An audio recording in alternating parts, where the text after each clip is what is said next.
Can y'all hear me? Oh, wait, hold on.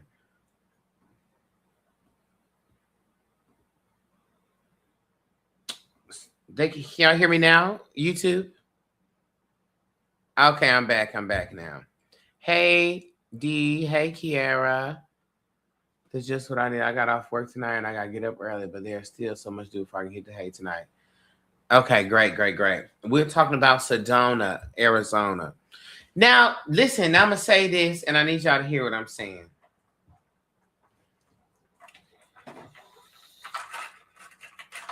I honor all people and everybody's spirituality. I think it's a beautiful thing. But I do have to say that there is a difference between the spirituality.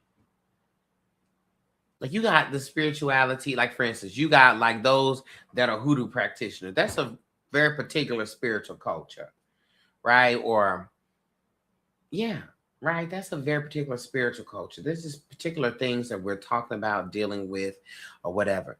Then you have another culture in the spiritual community that's more so, I say esoteric. And this is where we're dealing more with energies and like, oh God, don't be calling me. I'm on live. Sorry, somebody was calling me on Messenger. You know what I'm saying? There's like an esoteric where like it's dealing with like Kundalini energy. That's not strictly Hindu, but it's like where you get like the love of crystals, right? And vibe checks and like the tarot that is, you know what I'm saying? There's a very white center spirituality, okay?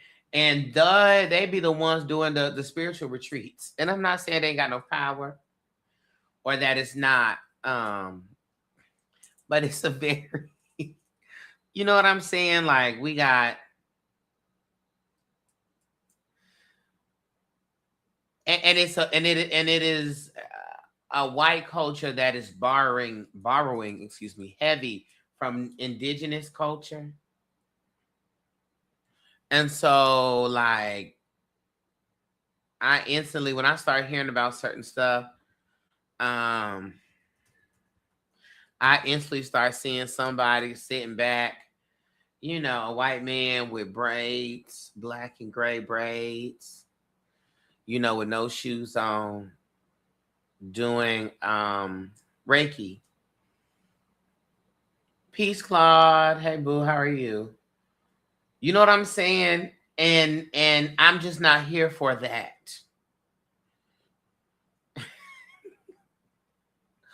I'm just not here for it. For me.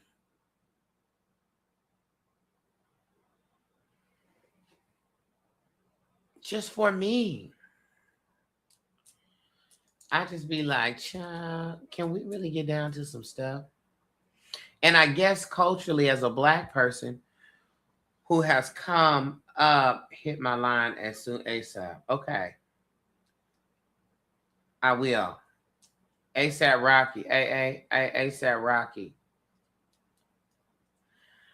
As a black spiritualist who's come up through like Baptist church, and we have such a deep, emotionally taxing,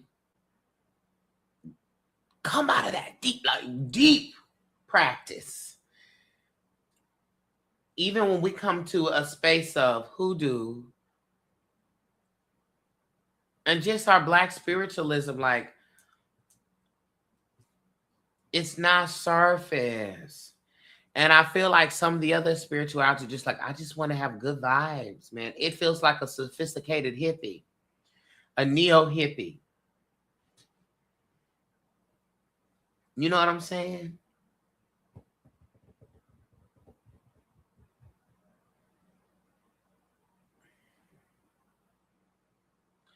And I think that has its space. But it is not the thing for me. Mm-mm. It's not the thing for me.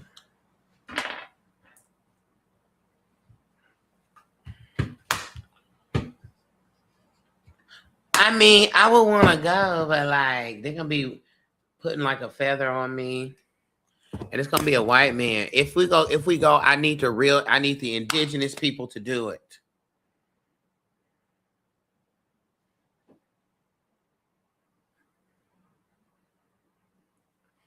They're the only ones I want blowing smoke on me. I need the flutes, the feathers. I need all of it, but I want it from the indigenous people. I don't want it from Peter. Peter then went on a deep soul search, and now he's Sunflower Child of the East Wind. Peter,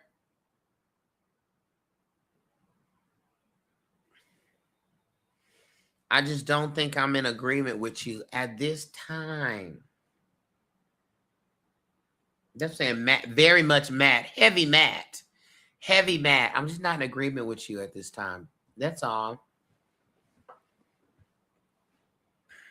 Yeah, because if you know, and you want to know what's very interesting? I'm very blessed. Some black ass shit that's going on with me at all times. You know, most of the people that I read are black people, and of course, I don't dislike white people. I don't have a prejudice in that way against white people or anything of that nature. But I have a very black centered ability and appointment. And I think that I do speak on a level that can affect multiple people, different races and things like that. And but it be some black ass shit that's going on here. Like mediumship. I don't know if I want to talk to Kyle's grandmother from 1961. Which you know what I'm saying?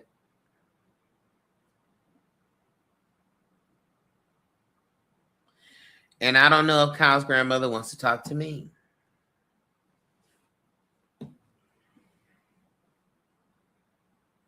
You know what I'm saying?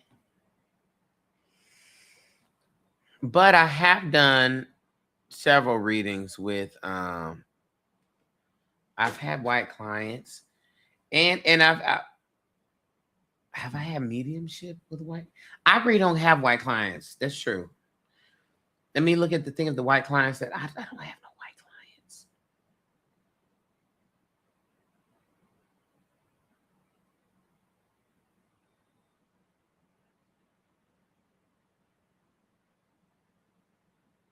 I can't remember a session with a white client. I can't remember that.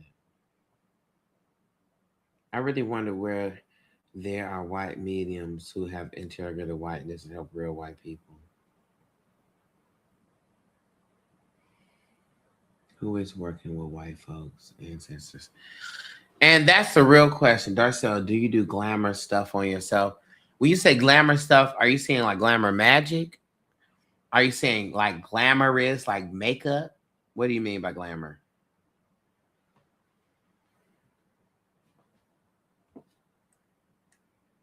Yeah, I think glamour magic. Do I do glamour magic? No, I don't do any glamour magic on myself. Mm-mm.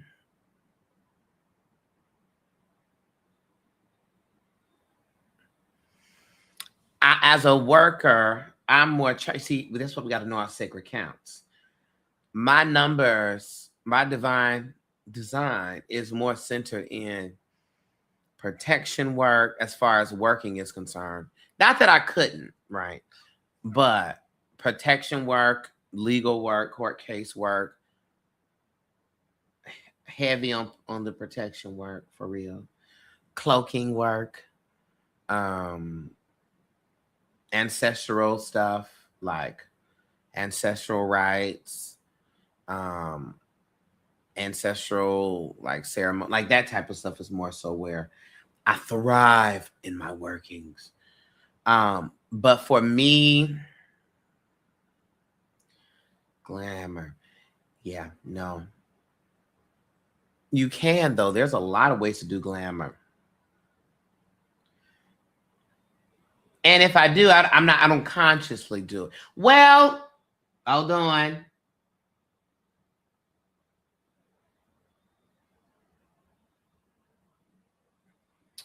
There has been a time or two. No, not really. I can't even call it that.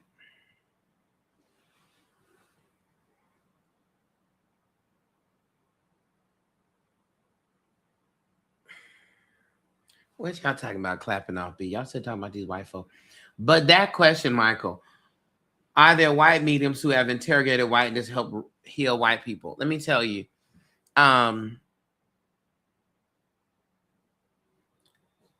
That there has been a time, I can recall a time when a white transition ancestor has come through. Transition ancestor, I guess you can call it the ancestors. I was talking to my sister, god sister, and her now husband is white. And we were just on the phone. I was FaceTiming her. And then I start to see imagery, because that's the way it presents to me. Everything comes through a clairvoyant lens for me. So I'm just sitting here. Suddenly I start getting flashes of an older white woman. And I was like, let me grab my, girl, why are you here? I was like, girl, what is the tea? What are you doing? Why are you trying to, where's this energy coming from, sweetie? And she didn't say anything, wasn't saying anything, but was showing me things. At first, it was very much, girl, why are you here? Because I'm in my black ass house by myself. And suddenly it's this white lady. And then she kept showing me her sitting in she was a white woman. She was in a green dress and she was sitting in a chair, like a wooden chair. She kept showing me that image. And then so I was talking to my god sister. I said, girl, do you know, okay, this is I keep seeing the image of an older white woman. She's in a green dress. She's sitting in a wooden chair. And she feels inviting, like she feels like grandmotherly. And I asked her to show me something else. And she showed me her like a piano. And my god sister said, Dustin's grandmother was a pianist. And I said, okay. And then we got some other confirmations, right? And then there was something that she wanted to deliver to Bryce, to Bryson, my god sister, about them, and then about subsequently her husband, future husband, because they wasn't married yet. And then my god sister goes over to her husband's family's house for one of the holidays, Thanksgiving or Christmas or something. And in their parents' living room is an image of their grandmother in a green dress, sitting in a wooden chair. Gag! So it is possible, that they come through deliver information, but that I feel only really happened because I know Bryson. I know my god sister, like there's a connection, but I really don't really have. Oh my God, I forgot about this. When I was working at the crystal shop, there were white clients that would come in, and I would give them readings. I forgot about that. But there, I don't know if there was actually ancestors. Now,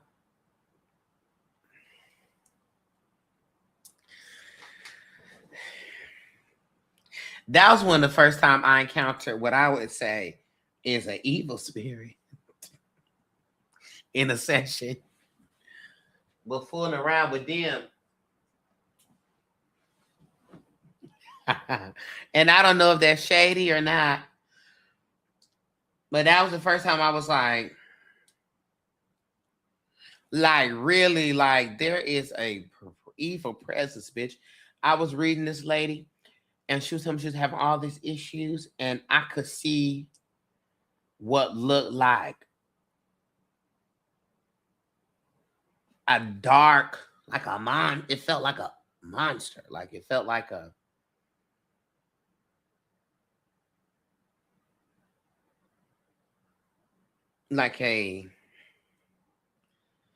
monster. And it was like launching at me. Like in my I kept seeing it like, and I was like, baby, I don't know what the fuck you got going on, sweets. Okay, but you got a big problem, sweetie. So this is what I suggest you do.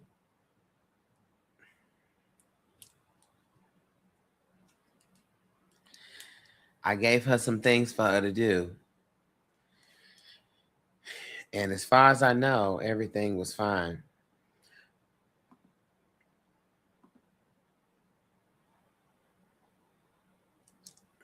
But sometimes energy like that, I don't know if that the actual energy looked like that, but how the spirit shows me things for me to understand things, that's what I was seeing. And I asked her, I said, do you feel, and it was like right on her head. And I said, have you been feeling like there's been something heavy on you, dark and heavy? She said, yeah. And I've been having neck pain. Like my head's been hurting and my neck has been hurting. Like something is weighing me down. I was like,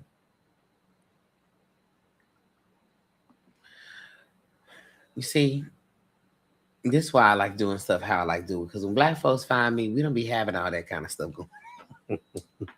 At least in my experience, I've not really had that.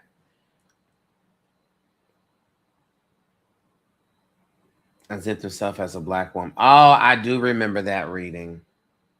Yeah. And it was because that's the direction that she needed to go spiritually. I did a reading one time. My sister just reminded me of a reading I did with this white girl, and I started seeing what looked like Demeter, and all the iconography and symbolism was that of Demeter, and I was like, I don't know what the fuck this is. I said, because we don't really get into all that. And I was confused because I'm like, I don't really believe that. So I was confused why I was seeing that. But when I was telling the girl about what I was seeing and what was being given to me, it was all stuff that was aligning with her life. And it was confirmations and things. And so I was hella confused. I was like, girl. And then once I ended the session, Demeter is a Greek, one of the Greek gods of like the harvest or something like that. The image, like the energy of that energy did not leave. And I was like, why is this still coming up in my my sight? And then it dissipated, and the imagery of what looked to be Demeter was a black woman. that had like a bit of an like Orisha kind of presence. And so I was thoroughly shook. But what I have found is that more than likely, she probably was seeing us talk about Orisha stuff, ancestor stuff, and you was trying to do all that. And sometimes the energies that are of the Black experience will present themselves and still give you the information, but lead you the path you should go.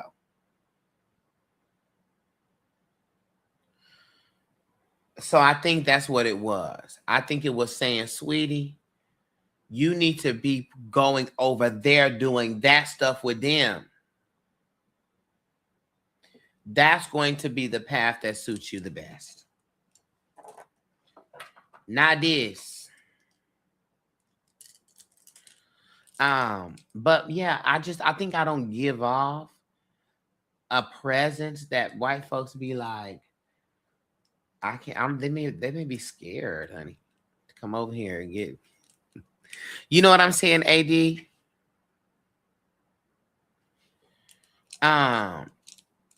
Now Sylvester, hey Sylvester's the medium, and Sylvester be medium, reading all types of people. But I just find Sylvester. Let me ask you a question. Have you noticed a difference in your mediumship when you're reading Black clients or non-Black clients? Is there a difference? Have you noticed any difference?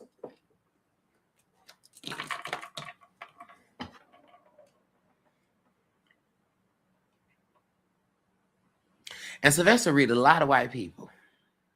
Period. I see his lives. He be on there. Okay. But I just tend to not get white clients. I just don't. And I think because I also think my subject matter is very niche Black. So I think that also is a reason. I think that if I were talking about more esoteric things and less Black specific things, white folks would feel more drawn or comfortable. But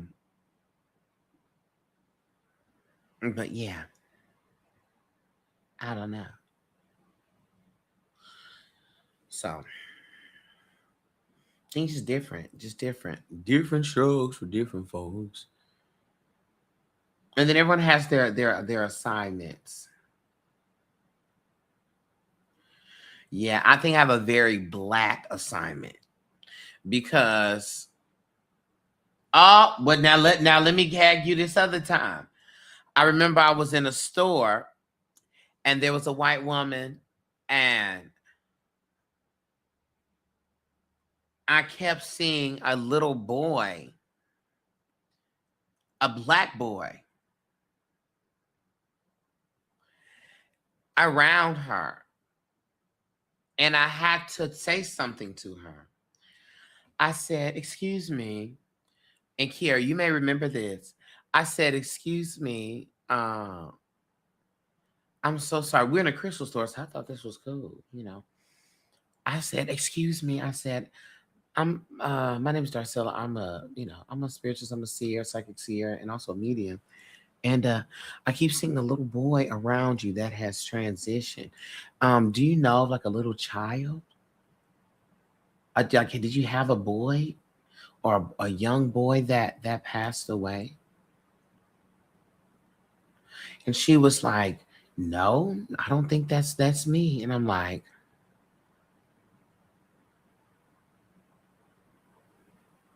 now I'm seeing this little boy here, lady, anything, any little boy. And I said that this is a Black, this also is a boy that looks like he's like a Black boy, like he's Black. She was like, oh no, I have no clue. And I was like, okay, well, for whatever reason, he's around you and he wants you to know that he's around you. And she said, okay. And that lady left immediately. And I was like, I sat there and I was like, I know I wasn't tripping. I said, Spirit, what is this? Spirit showed me this woman years ago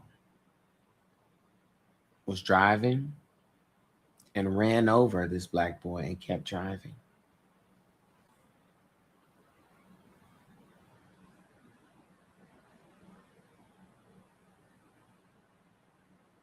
And he was there to gag her and let her know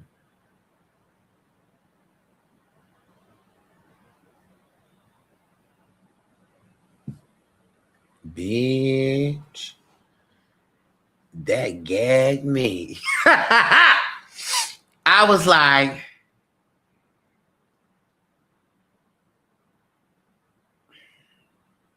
that was a gag. When I tell you that gagged me, gag.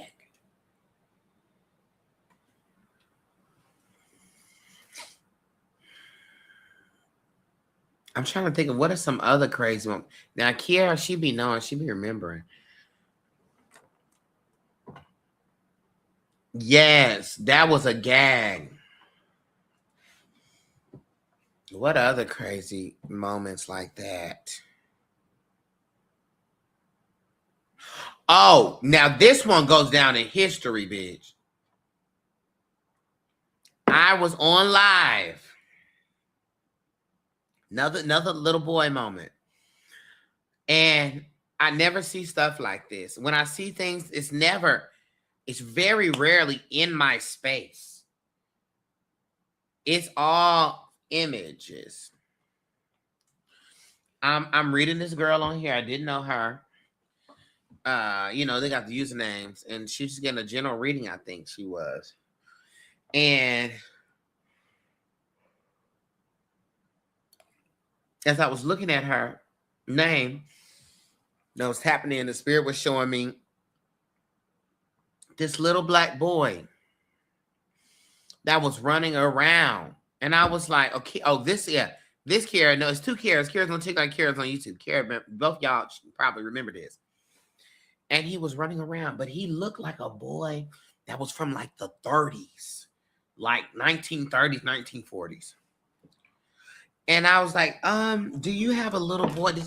Did you lose a child? Because that's always one of the first things. But I'm like, there's a little black boy that is around you, that is around me right now for you, that's looked like he's from like the 1940s or 1930s. And she's like, I have no idea. And I was like, and I said, you got to tell me more about you. He kept showing me motor vehicles, trains, kept showing me trains, and that he loved trains, and he would ride on trains. And then he actually died in a train accident. And that now his job, or what he does, I'm not gonna say his job, but what he does is he helps people survive accidents. The lady sent the comment in the comments blowing up. She said, oh my God. Last year, I was in a horrible car accident. I was drunk driving. I was shading her for that. Going like 100 and something miles, and I crashed into a tree, and the car was pulverized. And she didn't have no injuries.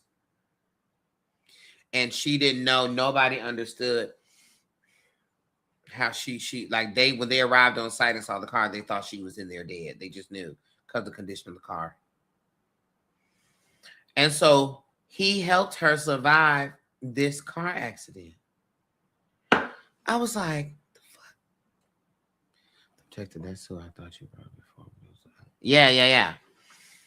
I was like,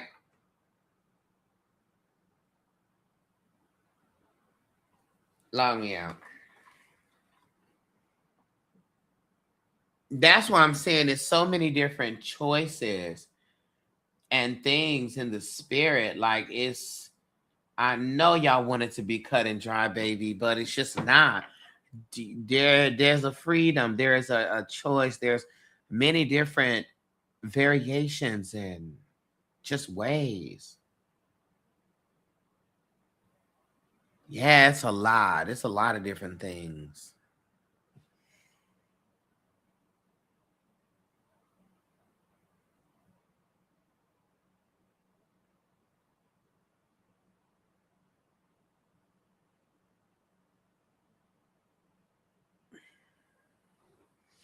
Yeah. So I've had some very interesting moments. Um, I remember this also happened on live, child. I was on live and the spirit kept showing me a man with a beautiful smile, beautiful smile. And I was talking, the lady I was reading, and I said, who is the man? He feels brotherly to me that died, and he has a beautiful smile. Like he was known for his smile. And she was like, that's definitely my brother. And I said, he's very smart, jokester, like, or he liked to laugh, smile and laugh. Like he's known for his smile. And then they showed me some other things about him.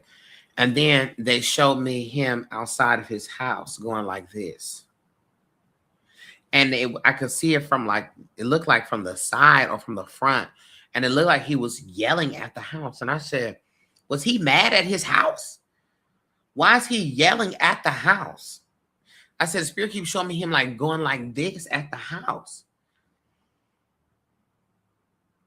And then my head started hurting. Like a pain, like he died of a head trauma. And the sister said, what you're seeing is he was standing outside of his house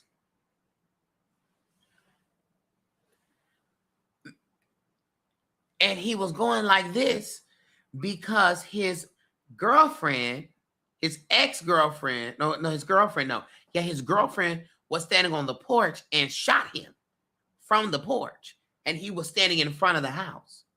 So more than likely, he had his hands up saying like, don't. Child, I thought he was yelling at the house. I said, the spirit keeps showing me him yelling at the house. She said, no. He was shot outside of his house. So his hands were up telling her not to shoot him.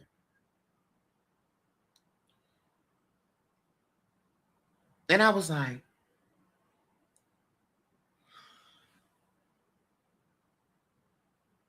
and then I said, the spirit showed me that. And then I kind of could look to the side.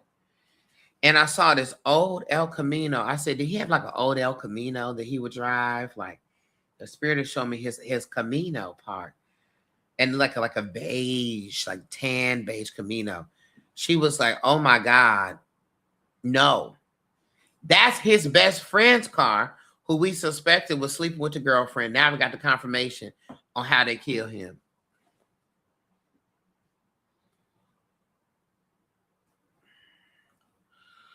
I said, okay, let me get off this live.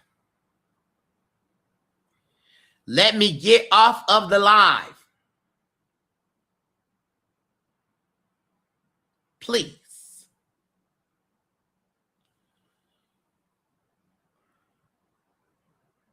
Please.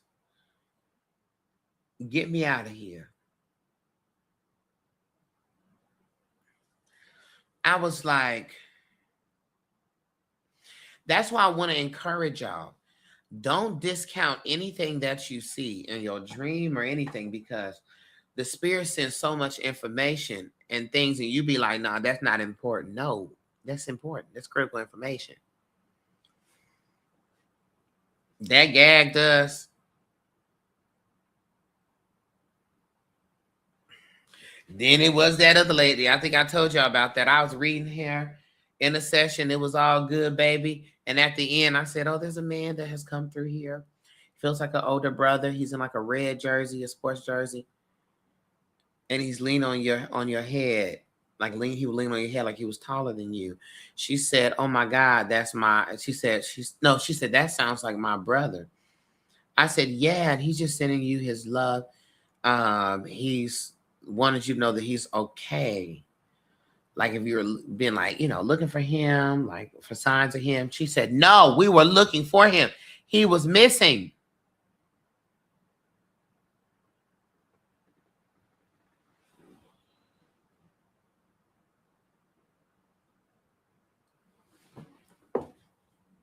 And I just got my answer. We know that he's transitioned.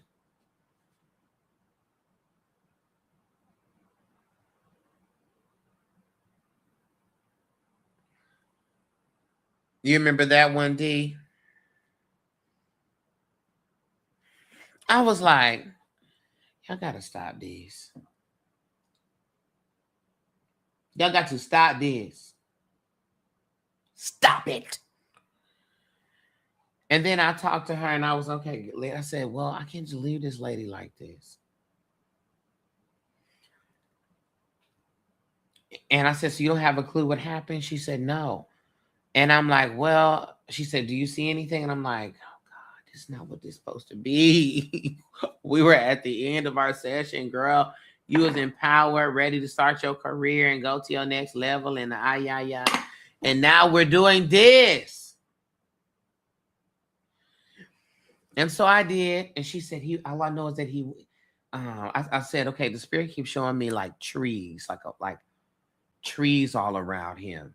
Did he go to like was he in the woods or something like that? She said, well, we know, I said, the spirit shows me like a car taking him to where there are woods. And she said, well, the last thing we know is he took a Uber to the park. I said, this is a park where there's like trees and stuff around. I said, yes. Okay. And so I said, I'll be honest with you. I got to get off of here. I said, let me spend some more time taking a deeper look into this, and I'm going to connect back with you. She said, okay. I see, I keep seeing all these trees. I see him like, I start to feel panic. I feel overwhelmed. And I feel myself like falling, or like I fell and I hit my head, or fell. Like I kept feeling that, like I got real worked up, panic, nervous, like I'm being chased or followed. And then I fall. And I'm saying, but it's so hard. Like I can't see any sign of where he is. I can't see anything. Like it just feels confusing to me. And so I just tell her, I said, what was the name of the park? This lady said the Los Angeles National Forest. Girl, I thought you said a park. No wonder this is so the forest.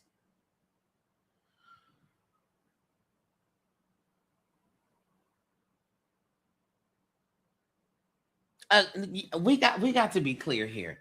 There's a difference between a park and a national forest.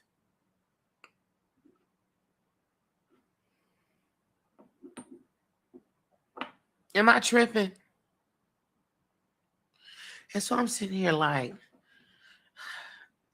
no wonder this is hard. Then he's in the forest.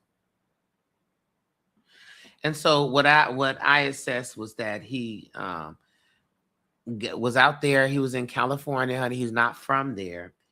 He had a bad trip. He was experimenting with some drugs, had a bad trip.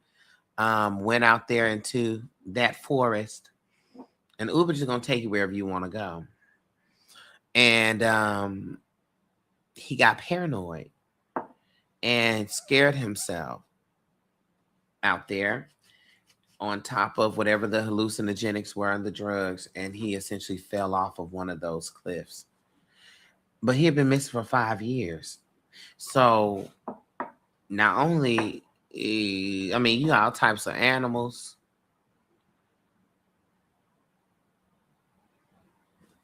You know what I'm saying?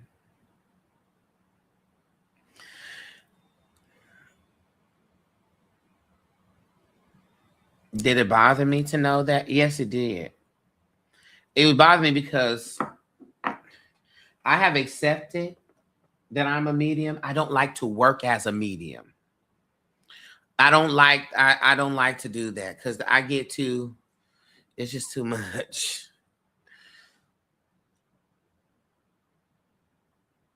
I don't like to work as a medium. I like to do self works, seeing spirit. Most of the time it's about deep self work, deep patterns, what folks need to course correct, what they need to shift, so forth and so on. I That type of stuff wears me out.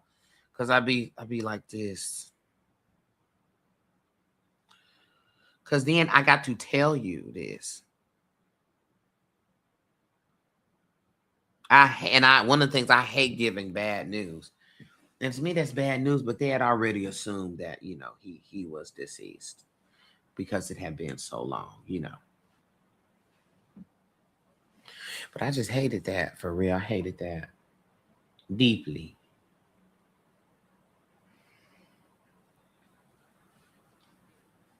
And so I'm grateful to everybody's ancestors as of late when we are doing readings. And if an ancestor does come through, it's been nice stuff. They just show me their little signs and go on. I'm like, I honor this because I'm not trying to be working with the police. Fine. I don't. That's not what I choose to do.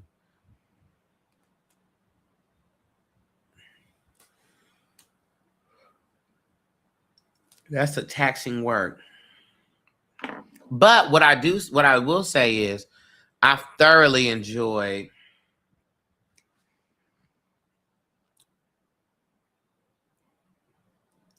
Well, no, I do enjoy it. When they can come, I enjoy the ancestors coming through and giving confirmations and the joy people receive knowing that their ancestors are with them, and all their wonderful confirmations. I love that. So they can deepen their practice. And also sometimes, that's why I don't like to necessarily present myself as a medium and the work that I do because I don't necessarily like doing that. I would just prefer that if we're in a session and the channel is open, an ancestor comes through, and that's just that. You know,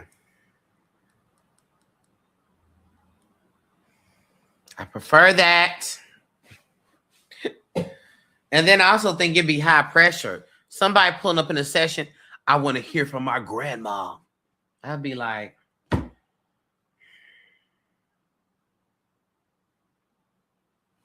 what if your grandma doesn't want to talk to you, baby? You say, yeah, that's super rough. I don't know how you dealt with that stuff. Um, I just look at it as like,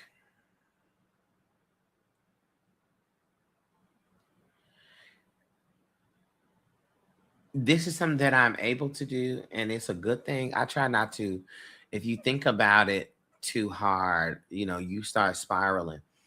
I don't really think about it like that. I just think about it as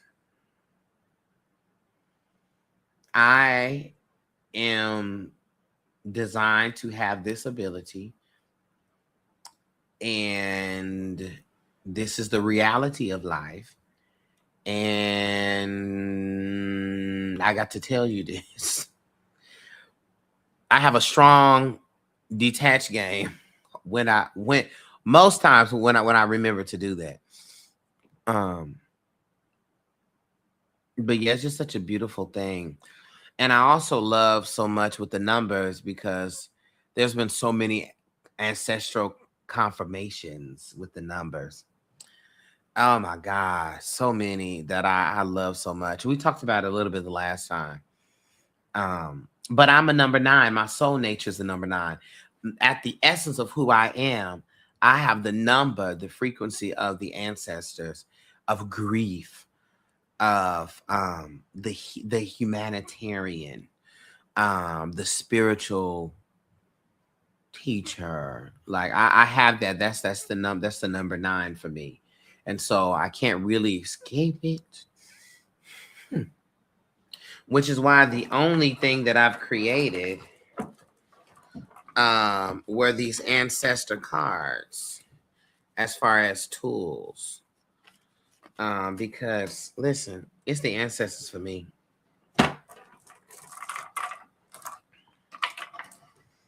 So yeah, but that's also why you got to have. But I've not had those experiences. Like it's not like the movies. Not for me. I don't be seeing nothing. Walk in and somebody sitting down. Like it doesn't work that way for me.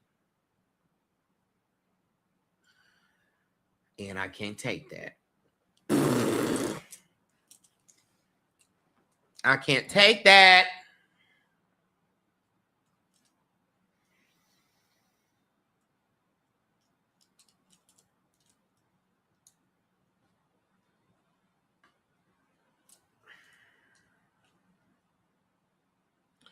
It's all in clairvoyance.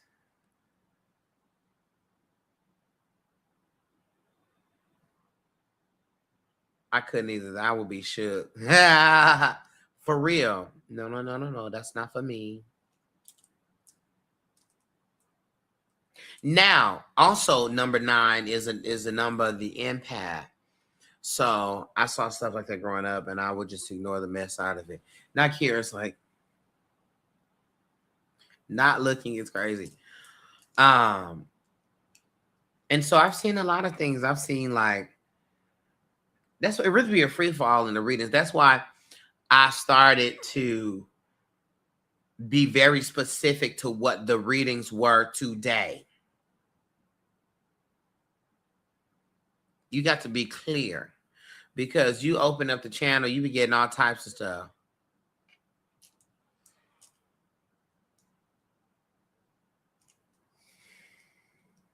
Lord have mercy. Because y'all used to nice being a paint hunt. Them reads be 15, 20, 30 minutes. By Darcel, you cannot spend 20 minutes on a reading on live and you got 10 people in the line. And then I'll be having to sleep for 40 days and 40 nights because I'm tired. No, no, no. We got to be tailored.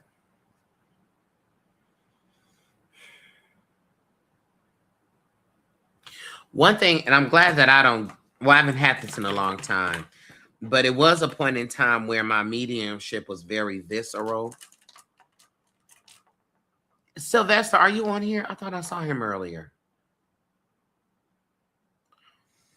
Where my mediumship was very visceral, and I could feel the things. Honey, the mediumship link up with the clair empathy, and I will feel it.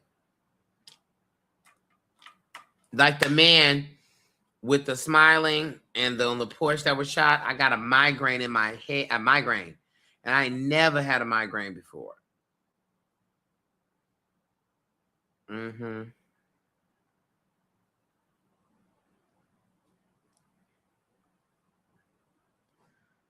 And it was because he was showing me that he had been shot in the head. You know what I'm saying? Michael? What you doing, Michael?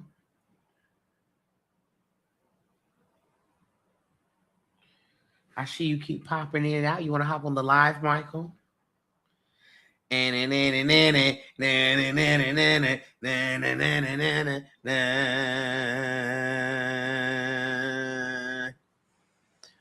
know I just stressed him out. I know I just stressed him out. Repeaters, whispers, corners of the eyes, the dark man. It was all jokingly talked about, but never expounded upon.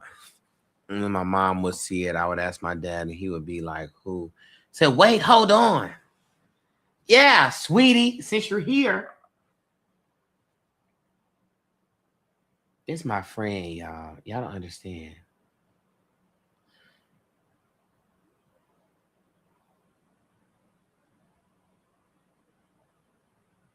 Yeah, yeah, yeah. Go ahead. Dust your face off, sweetie. Because you're popping up on this live. Michael think he's off duty because he's honey currently in New Mexico, darling. Doing his having big fun, honey, with his writer wretcheds. Please. This is this is Michael is who I always talk about. Like I tell y'all to this day, I don't care who it is. If there's somebody needs to write, we need to send a writer on behalf of the solar system. Send Michael. He got it.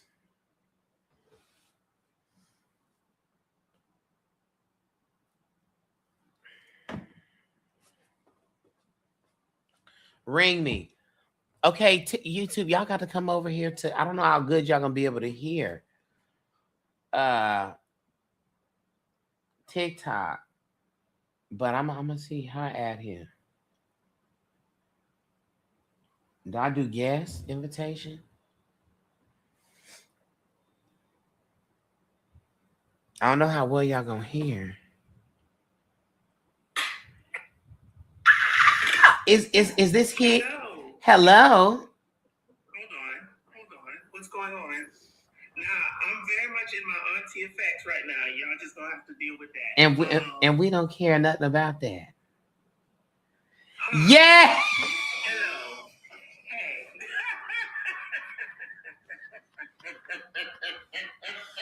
I live for this. YouTube, switch over to the clock app, child. Listen. Now, what you doing? Child, I'm actually not in New Mexico anymore. I'm back in Philly. Excuse me. Honey, he out back on the plane, darling. Yes. Listen, to the people that don't know and but you will soon find out. Hold on. Wait a minute. To the people who don't know, but you will soon find out. Get your fan.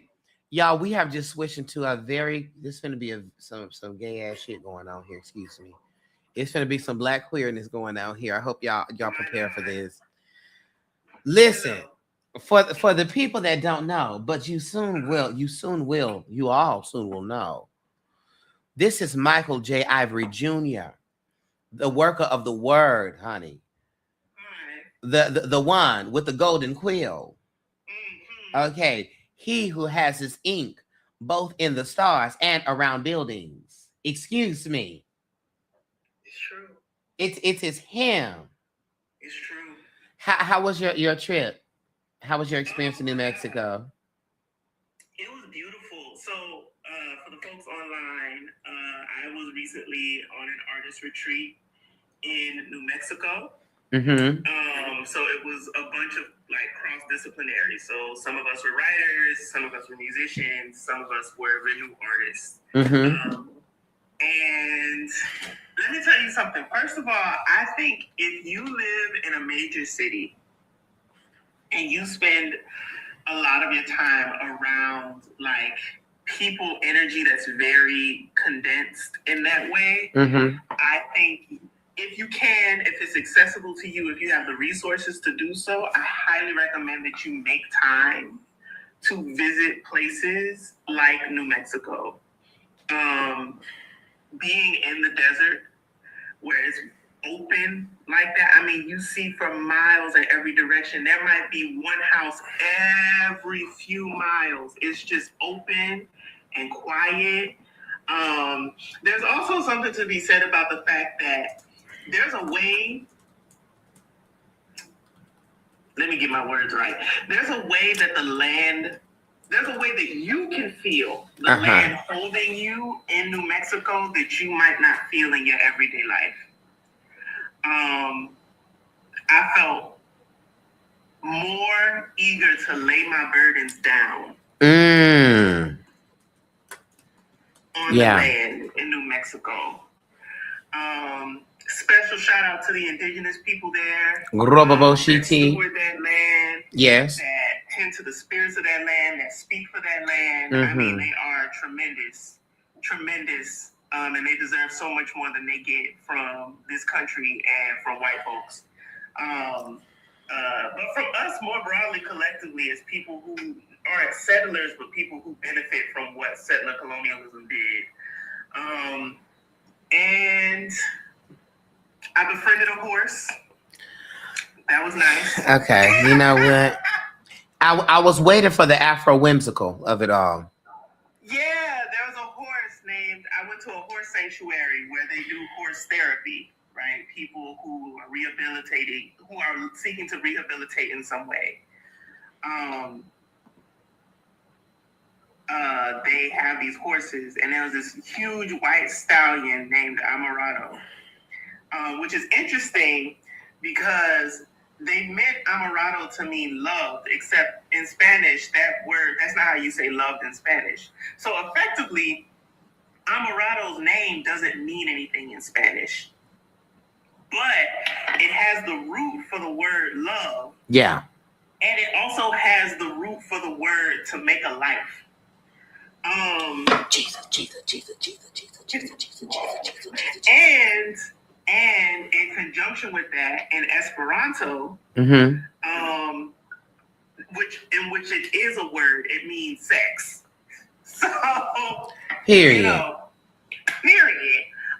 So this huge white stallion, but he was so sensitive. And I walked in, and there was this other horse that was very extroverted, and everybody went to that horse because that horse seemed acclimated to people.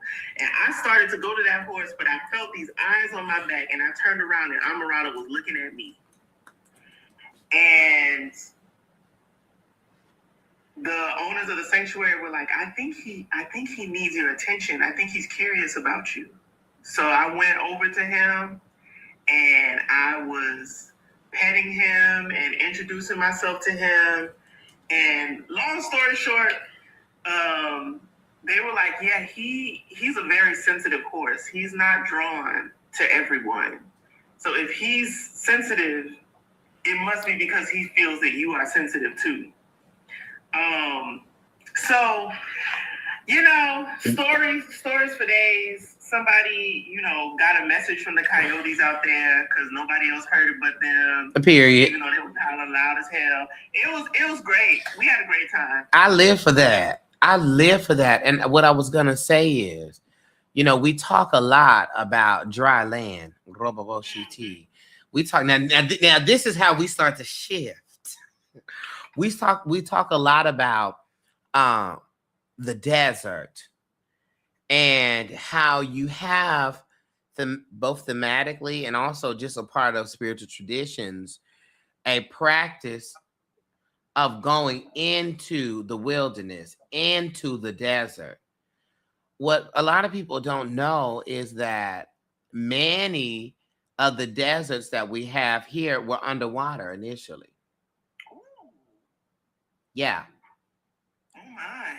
Right, which then brings us a heap of implications.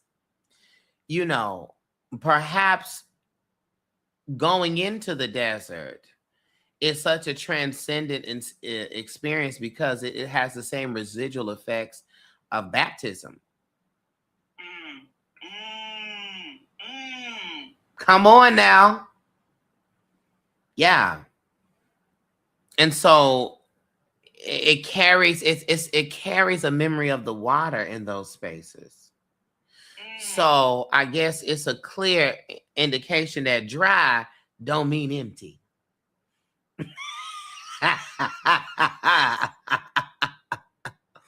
And so, which is why in a lot of those places, like Arizona, right, like New Mexico, they're highly both indigenous, but just spiritual places, and the frequency is so high in those spaces. Yeah. And so I would say that, partly it's due to that. And what would that mean? I think the other thing is the desert is a sturdy place. Mm-hmm. But it's not sturdy. It's not sturdy in the sense that it's unchanging. Right. We think dryness means stagnation. Yes. But a dry place is not necessarily a stagnant place. A dry place is just really a place that knows, especially you're talking about the desert, a dry place is really a place that knows how to bounce back. That's right. Because right now, it's May. It's the middle of May. They're anticipating another freeze before June. They're anticipating, they were telling us that sometime before we got there, well after winter was supposed to be over, they had gotten like 8 inches of snow. Wow. And so the New Mexico desert is volatile, erratic. You know, it shifts. Yeah. You know, we typically view deserts as like still places, but that's not necessarily true. The sturdiness of the desert is that the desert receives what happens without question. That's right. And then returns to itself when the happening is done. That's right. And that is, I think that's the gift of embodying the desert. You know, we love the ocean. We love the ocean, right? That's right. We love what we think we know about the ocean. You know what I'm saying? But the desert has a lot to teach, and I saw that. I saw that while I was there. I was like, oh, this is what it means. Especially my watery people, my water sign people, those of us who are very sensitive, and you know, we feel this sense of like, you know, like we gotta be by the water, we gotta get by the water, because you know the water understands us. No, you might need to learn from the desert. From the desert. That's correct. The thing you think that's opposite of you, you might need to learn from that. Yeah, and it proves that water is not the only sign of life. You know, there are some forms of power that thrive through the discipline of the desert. My God. The endurance of the desert, the restraint of the desert, you know, the adaptability of the desert. You know, and I always think too, like, I always think about like all of the bones that you find and the artifacts. And I think that the desert is a place of memory and also of preservation. And I love that. I love that of what you said. Bryson says, as a Pisces, I've lived in deserts for most of my life. Well, look at that. And I mean, it seems to me, Darcel, that what you're gesturing toward is that the desert is a mother too. we think the ocean is the only mother. The desert is a mother too. And I say that having been there, the desert is a mother. Because her children survive. Honey, these are the rough children. These are the children that will come and fight for you. Honey, the daughters of the dust. Correct. The desert is, as I'm hearing all my tan, my sand. The desert is a mother too. I love that. Honey, come on, daughters of the dust, honey. Yes. Mothers of the mud. The desert is a mother too. The desert is a mother. You can't be in the desert and feel the way that land is so adamantly up underneath you. That's right. There's nowhere for you to fall. Everywhere you go to fall, the ground will catch you. Yes, honey. The ocean will receive you, but it won't catch you. Come on. God damn it. The ocean will receive you, but it won't catch you. But that desert will catch you. That desert will catch you. And the thing is, what the desert will do is it'll say, okay, get back up and do your work. That's right. That's right, honey. The desert is a severe mother. Listen, she's going to challenge you before she nurtures you. There is water, but the water is in the cactus. Honey, a severe mother. The rain will fall, but it will fall heavy. Yes, it will. Heavy. And a cold like none other. She's a mother. She's a severe one. She's a severe mother. That's right. That's right. And I think she's a mother of revelation. Yes. If we think historically, if we think theologically, how many illusions die in the desert? Mm-hmm. How spirit becomes so audible in the desert. Yes, God. And she, as a severe mother that she is, will birth wisdom through the stripping. Yes. The stripping away of all the excess. You worried about this, that. Let's go ahead and remove this. So let's go ahead and remove that veil, baby. Yes. The ocean is a mother of secrets. That's right. The desert is a mother of clarity. That's correct. These are two different mothers. And there's some ways that I think we glamorize the ocean, not realizing that in some ways the desert might be kinder to you than the ocean will.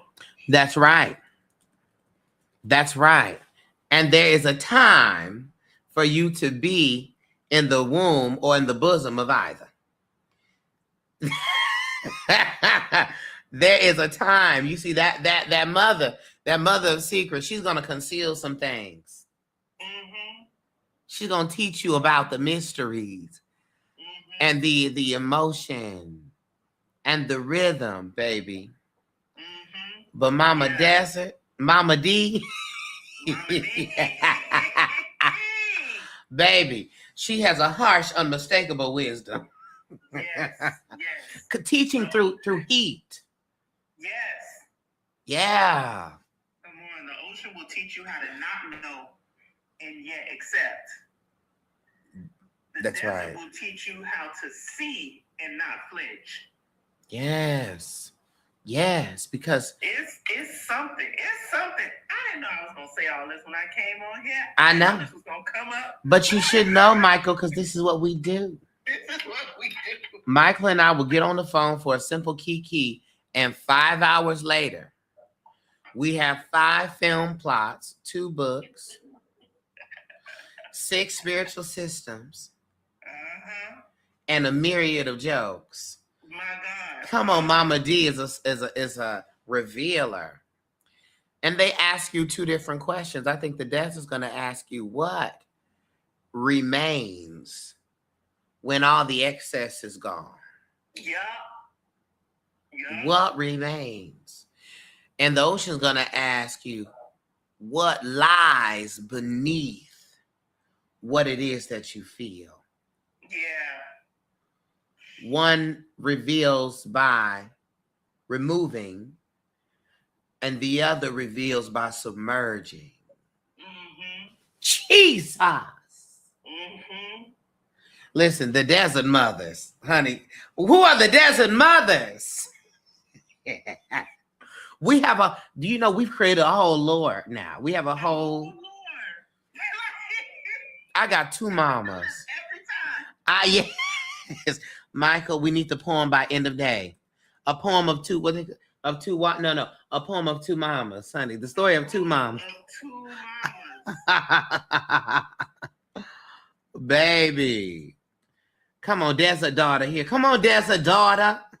I mean, listen, some of us, I myself included, some of us need a desert audacity. Yes, you do. Because you need the desert doesn't have lush greens and a cacophony of sounds and heavy rains. And yet, I tell you, being in the desert, I defy you to be in the desert and not call her beautiful. And myself included, some of us need that kind of truth. Yeah. I dare you to look at me stripped down and laid bare and not call me beautiful. Don't come to me demanding no lush forest, no rainforest affairs. That's right. I'm coming to you with rock bottom truth. Yes. And I dare you to call me not beautiful. With me and all my cracks and crevices. Okay, listen. How dare you not call me beautiful? Weeks Ain't had rain in months. In the distance, the coyotes are howling. Baby. Ain't a lick of shade anywhere, and I still dare you to call me beautiful. Yes, honey. Curvaceous, honey. The cavernous curves, girl. How dare you not call me beautiful? Gold stretched, honey, into eternity. How dare you not call me beautiful? How dare you not call me beautiful? And when I'm in my ocean season, don't you dare call me beautiful as a way to hide from the truth of my desert. When the ocean comes, remember my desert. Because both are true. You can marvel at the waves, you can appreciate the depth, but yes. you better remember my desert. Because okay. Come on. You've got to remember my desert. Honey, because that desert has been cut by time. Excuse me. Have you come to me to swim or to float?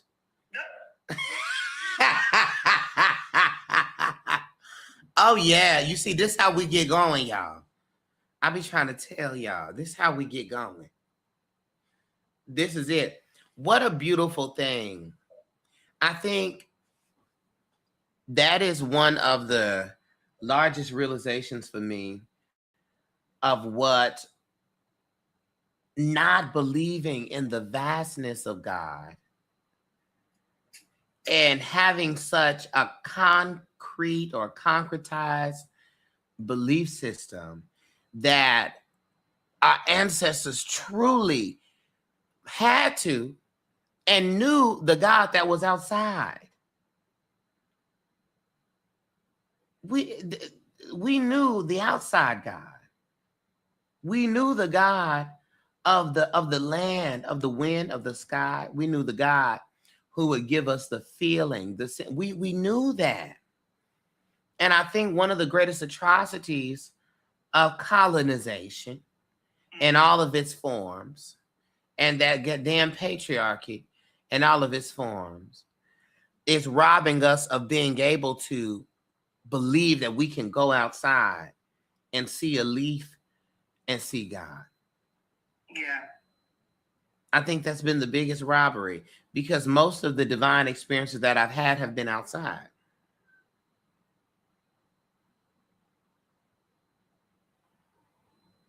You said something that I'll never forget. We are the people who have had to keep God latched under our tongues. Did I ever sing you that poem? You probably did. The poem that begins, "This is an abridged history of a people who learn to keep God in their mouths on the run." You did. That was it. Okay. But did y'all hear that? Did y'all hear how he just gave us that up like that?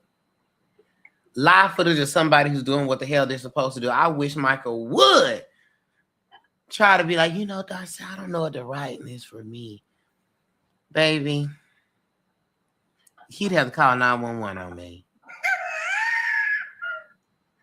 Come on, your hydrangeas. I love that. And you should. Because that is the original, the oldest faith was the belief that God was anima. God was animated. God was in everything. Mm-hmm. And because God is in that, and in you, I'm gonna respect, honor, care for you. Yeah. And myself.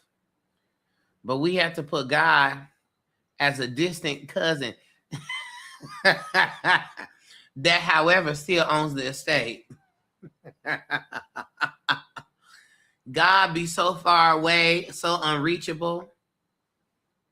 And Michael, we got to talk, last week? We was getting into it in the comments when we were discussing a teachable God, a growing God, a God that is learning with us, and that is not truly interested in being above us. I mean, we assigned this. God, what says it? Who said that? Right. We have attributed this through our own obsession with superiority and supremacy. We have to give God testicles and also say that God was above us, greater than, unreachable, unknowable, and certainly unteachable. Right. And what say you about adopting a belief that God is learning too? What say that sentiment invites both comfort and tension. Mm-hmm. And I think honest theological work happens in that nexus. Yes. Between comfort and tension. Yeah. The comfort comes from the reality that if God is learning, if God must also evolve, if as new frontiers, new revelations, reveal themselves, God simultaneously also has a revelation. What that does, right, is it honors the divine experience of being human and growing, and it allows us to be in process, because yes, I am in process just as God is in process. Yeah. The tension, however, yes. comes from the idea that if God is indeed learning, then that means that there is no fail-safe against what it means to fail, to hurt, to struggle. And a lot of us, we run to God in the hopes that the more we grow in communion with God, the less we have to hurt. Yes. The more we experience God, the less we have to struggle. Yes. And so if we allow ourselves to understand that part of the divine is not just the knowing, but it's also in the learning. Yes. Then we would have to honor that the divine is capable of saying, oops.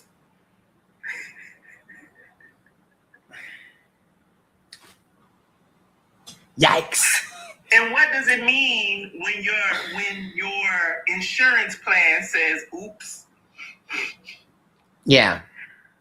Yeah. What does it mean when your ultimate backup says oops? And so, but the thing is, and we're not, I don't mean to Christianize every conversation. Of course. Christianity is my background, and it's also the lens. Sammy. Even if you are not Christian now, or even if you never were,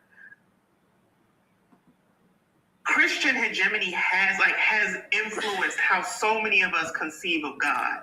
And that's yes. Many of us who profess spiritualities or belief systems that are not Christians still pray to a very Abrahamic God. Baby, listen. Y'all listen. You get in these E5 streets and you'll be like, sweetie, I don't care what you're saying. I know a cross when I see one. Huh? Yes. Right. Very Abrahamic. And so, speaking of E5, I'm gonna stick that. I'm gonna keep that here because something about the desert. Mm-hmm. But,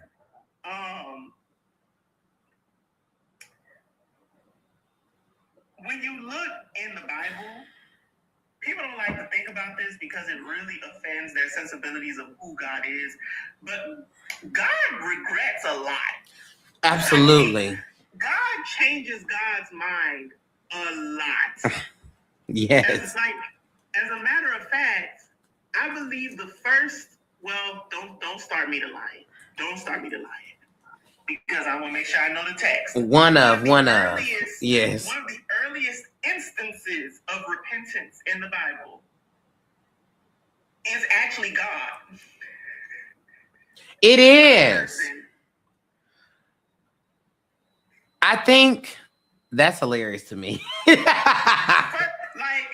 So you have in the text when Noah, the story of Noah, and Yes. it says in the Bible that God saw the chaos that humanity was wreaking on earth. And it literally says in the text, and God repented. Yeah. Right?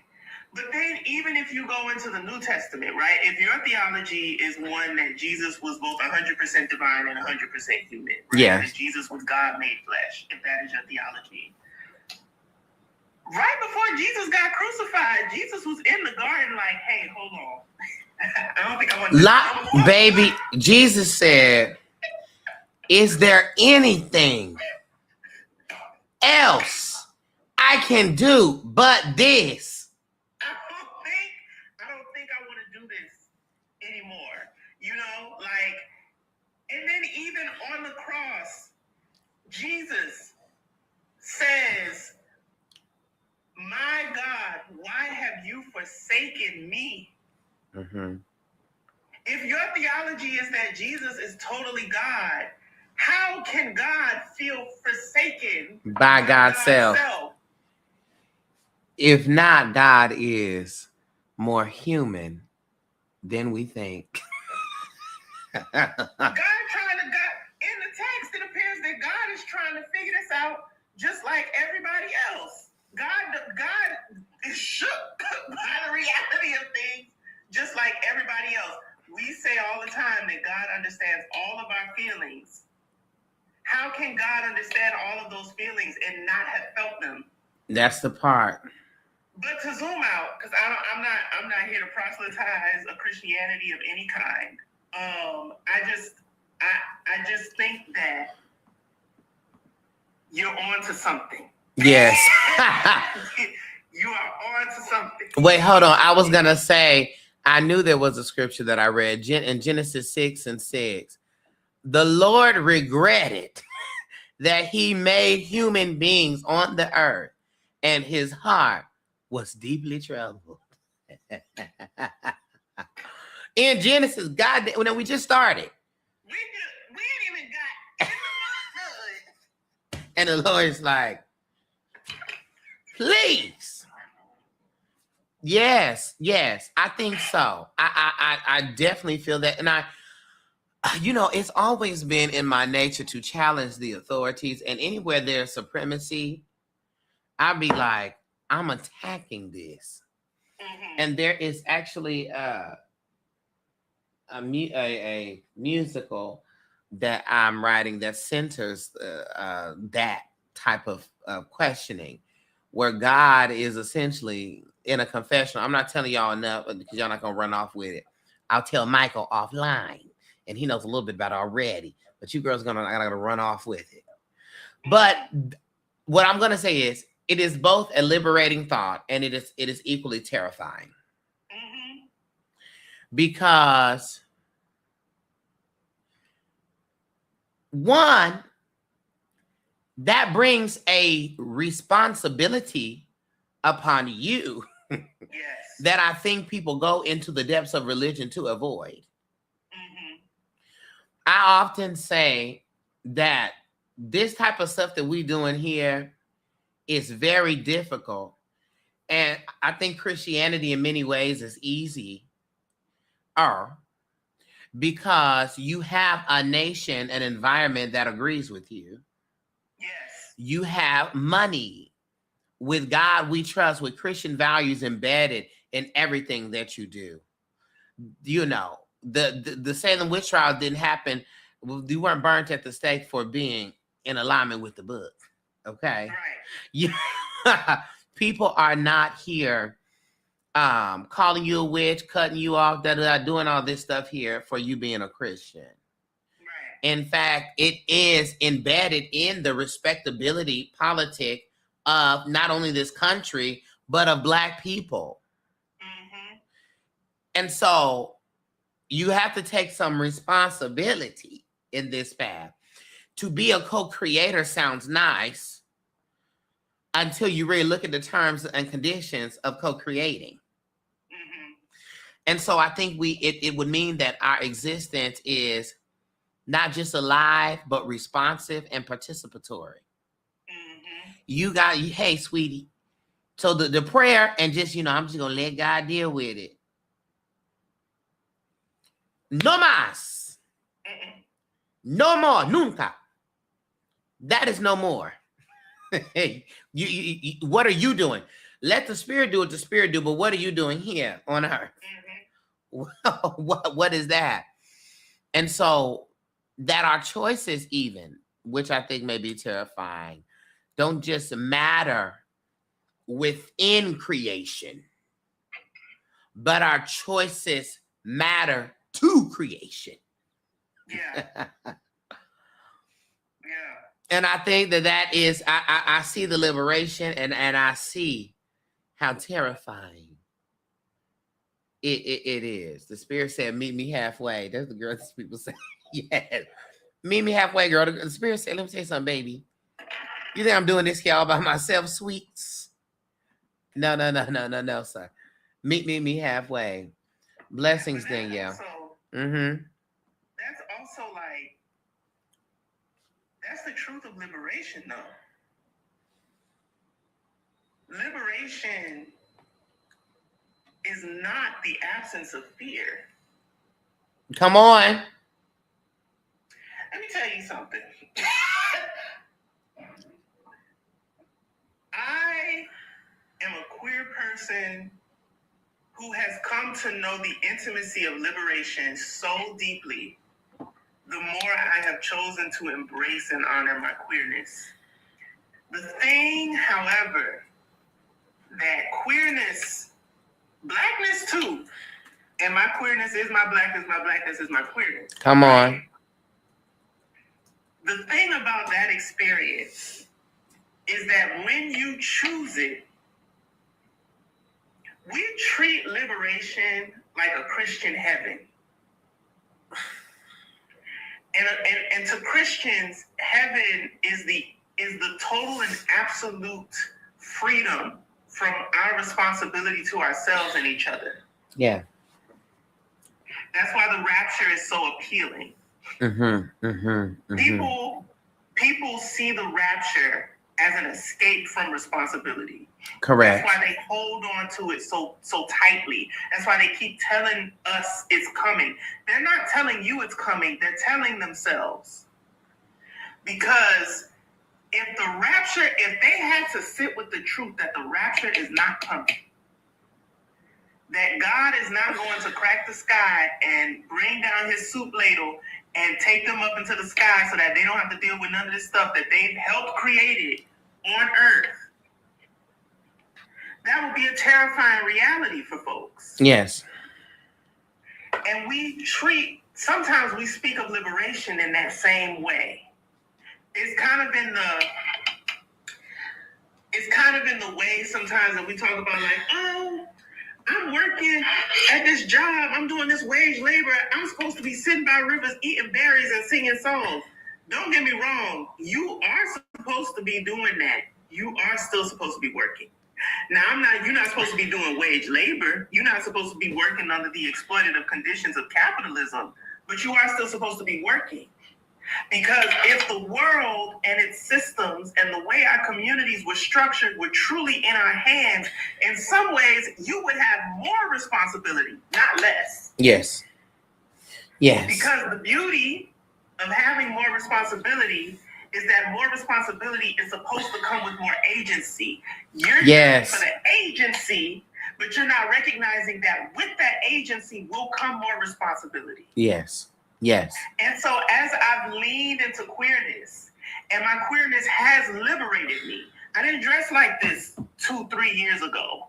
Right. I didn't talk like this 2-3 years ago. Yeah. I didn't move like this 2-3 years ago. And being able to exist in this way has blessed me tremendously. It brought me the friendship that I have with Darcel. It's given me a lot of beautiful things.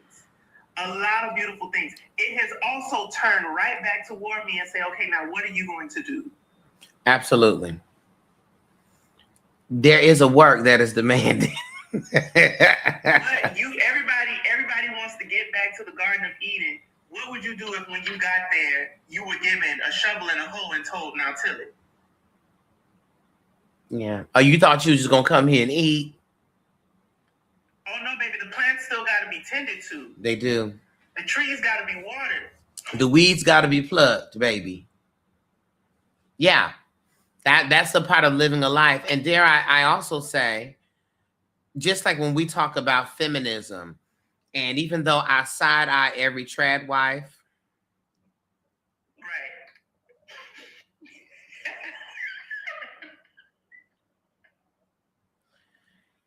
I side eye everybody that's like, my king is the head of my household. Right.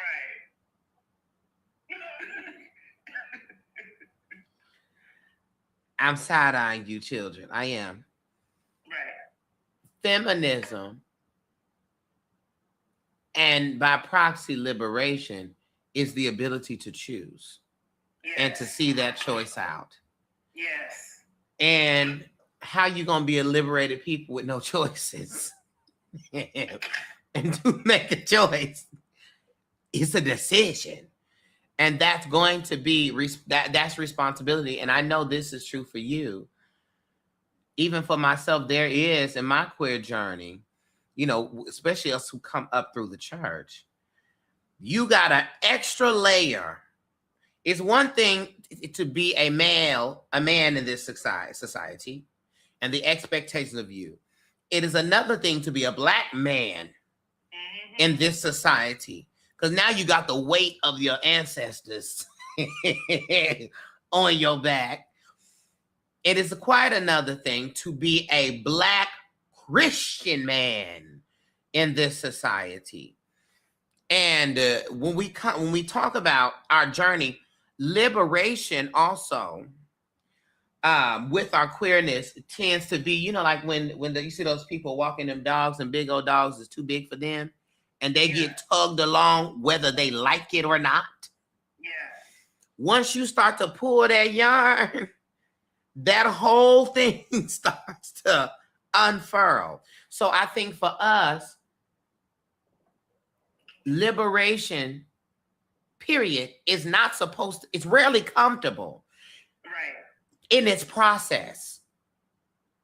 The results of it may bring you some comfort, but the process of that seed sprouting, that seed and the little plant, honey, that got to come through dirt and rocks and blood, bugs and manures and all types of things before it starts to crack to the surface.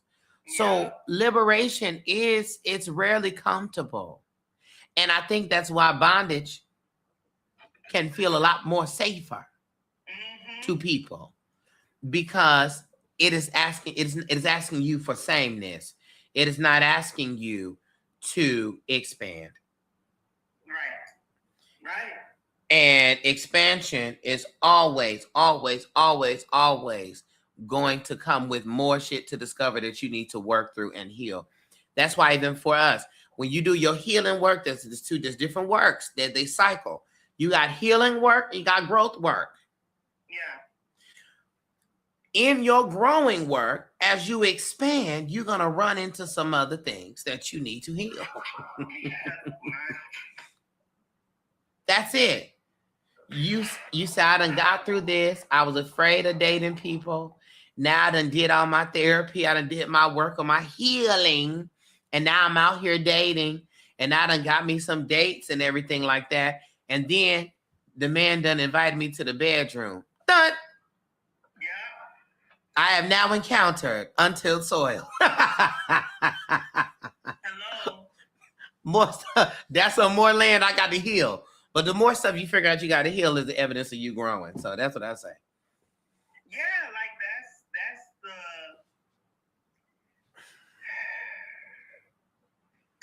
perfection is hegemonic. Now, Michael, you're the one with the MFA. Can you please tell us what that word means? Because some of us here have some college. Could you please tell us what that word means? Hegemonic is an adjective, but it comes from the noun hegemony.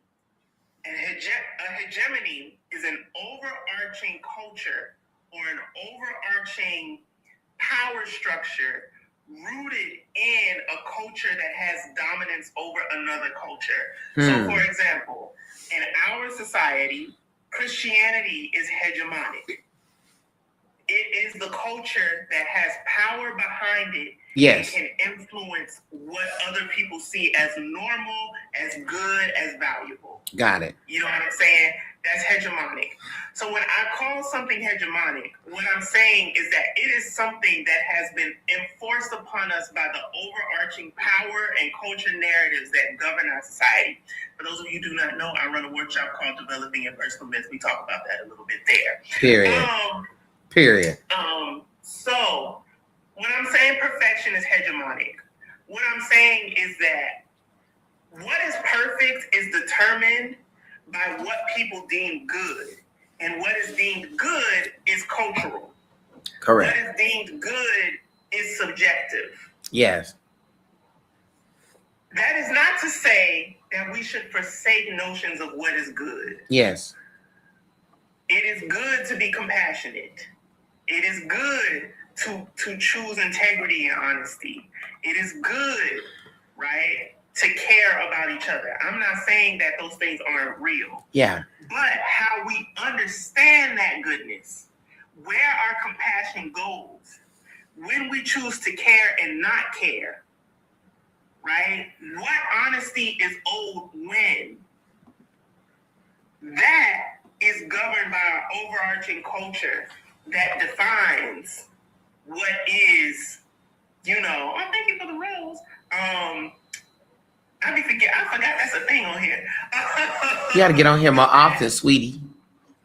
Don't worry, I'm working out your schedule. Go ahead. Don't worry about it. That is defined by our overarching culture. So then when you seek to be perfect, I want you to know that perfection does not exist. Oh, hey, sister! My friend Dre. In the comments, Dre, y'all, if I could shout her out real quick, Dre is my pastor. Period. My minister. Truly one of the prophetesses of the ages. But in all seriousness, she is a brilliant person and she's held my heart on so many occasions, and she's one of my queer siblings and I love her dearly.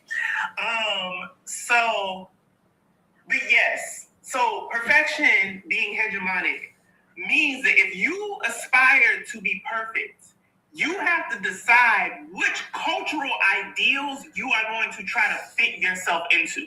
Yes. Yeah. Because you think that if you just heal and you keep healing, you're eventually going to reach a place where you get to stop. Yes. And then you stop there, and that's the perfect you. But no, it's only perfect. One, you're not going to get there. Let's start there. You're not going to get there.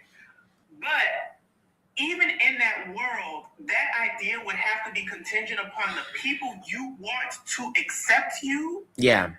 Seeing how you've chosen to exist. Yes. As valuable and valid. That's hegemonic. Yes. That's dependent upon what you've been told is good, what you've been told is valuable, what you've been told is right or righteous. Yeah. So one of the reasons why you should give up being perfect is because part of liberation is interrogating systems, structures, and overarching power narratives. And if you have to interrogate those things, you have to interrogate the notion of being perfect. Yes. And know that it just does not exist. It's not real, baby. It's unobtainable. It's not going to happen. Yeah. Yeah. I love that. And it is anti-life. It is there was something that was coming to me, and I don't want to forget it as we were talking about. You mentioned liberation is not without fear. Yeah. Right. And I think that liberation is, in fact, you deciding that your freedom matters more than your fear. Yes. So you being scared don't got shit to do with what you know you need to do. Yeah. It is the active decision that there is an other side to this that is more important than how I may think or how I might feel about this. Yeah. And thus, freedom is equally terrifying because it is a cage remover. Yeah. But it is also a wings revealer. Shall I say that? It is. It is. And I know that. And I would say, I know that for myself, Obashadai. I know that for myself. Yeah. No, for real. I love it. And and I think even as artists, that fucking perfectionist bug has delayed many a work. My God. And there are also many of people who carry perfection with them to the grave, with all of their ideas and their breakthroughs and all their wisdoms. And sometimes you just have to make the thing exist. Yes. You can make it perfect later or try to achieve that later. Genuinely, I think it's like, one, yes, I want to just uplift, because this is a good text that y'all should go read. Argue Lord, transformation of silence into language and action. Yes. That, go check that out. Oh, yes, period. Argue Lord talks about this tremendously. I think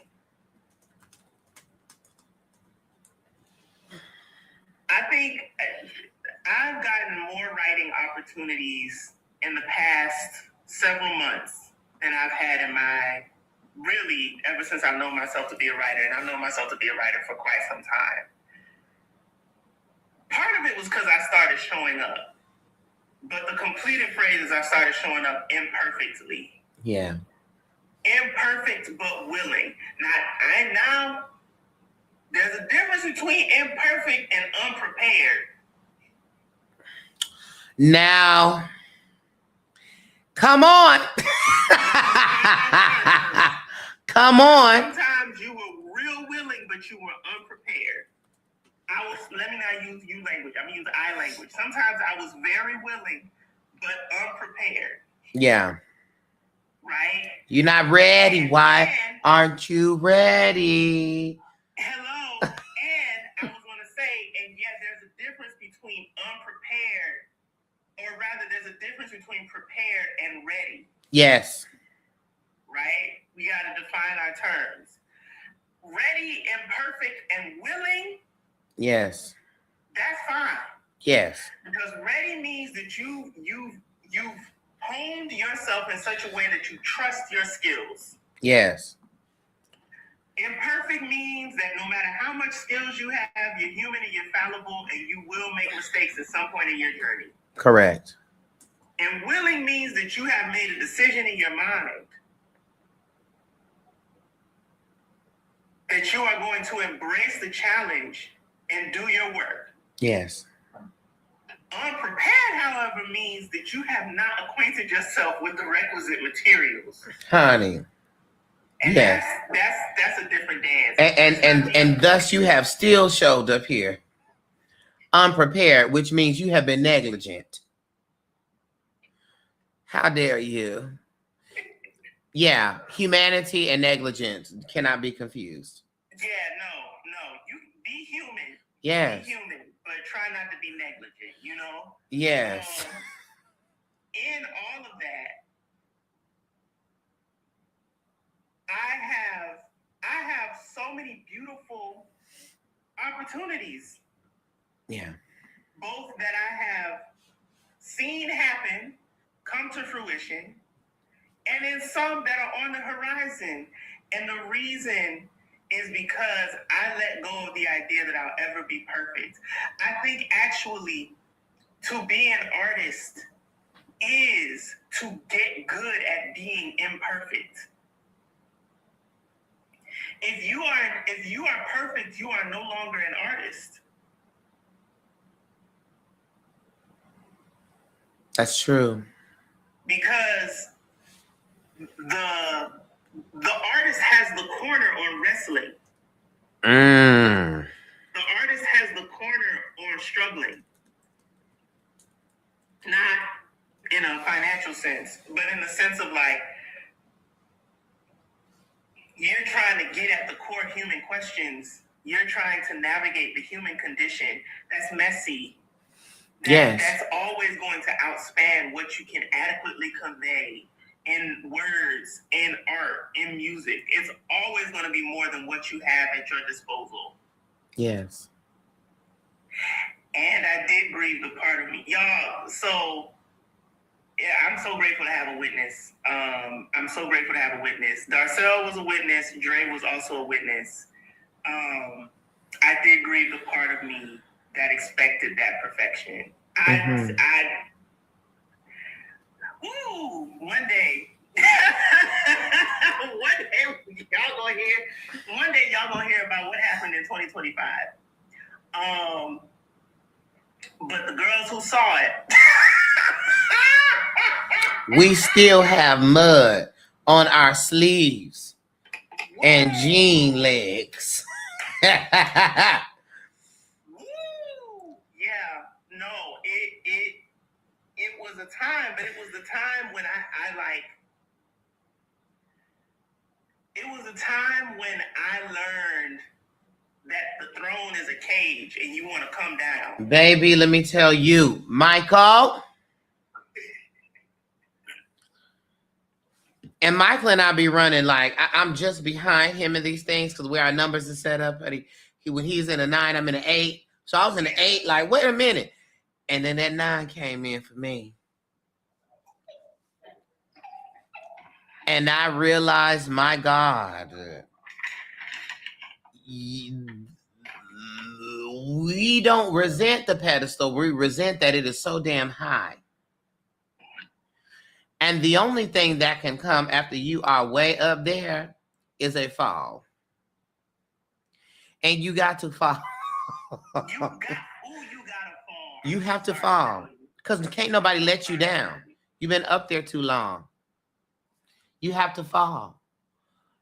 As such is it to be an artist, though, to attempt and to fail and to reshape. You got to fall. I failed. You got to. Because the thing is, can't nobody love you on the pedestal. No.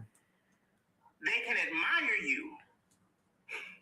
And I'm intimate with the difference in how those two things feel. Admiration feels hollow. I think actually when you look at this is one of my things I do all the time too, etymologies. I think when you actually study the etymology of admiration, to admire someone. Yeah. It actually means to look at. Okay. As in from a distance. Yeah. So love engenders closeness. Love is a touch. Can't nobody touch you on the pedestal. No. They can only admire you. And when you are younger and you're surviving, or you're more nascent or inexperienced in your existence, that admiration feels good. Yes. Because you think somebody sees you. Yes. You think somebody understands you because they're showering you with this adoration. Yes. But then when liberation steps in and you come back down into your body and you feel all the places that have gone untouched. Hello. Baby, talk about a shock to the system. What? Let me tell you something. You've been holding all this time. You just been like, oh, I'm so loved, I'm so loved, I'm so loved. And it's not that the people in your life aren't loving you. It's that you keep sending your representative to receive the love. Not the catfish.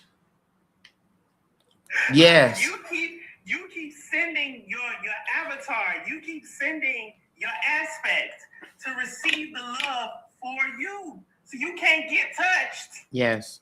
And then you hold on to the pedestal because there's a part of you that actually knows you're not being loved. There's a part of you that knows that that's not enough. But if you sunk down into your body, you would have to feel the gap between being loved and being admired, and then you could never escape that truth. No. You can never act like you can't unknow it. No. And so, I'm telling you, that was my 2025.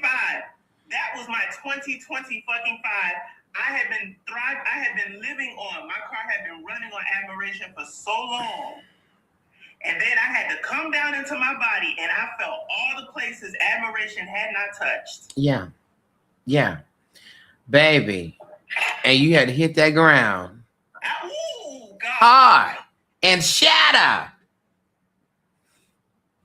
Okay?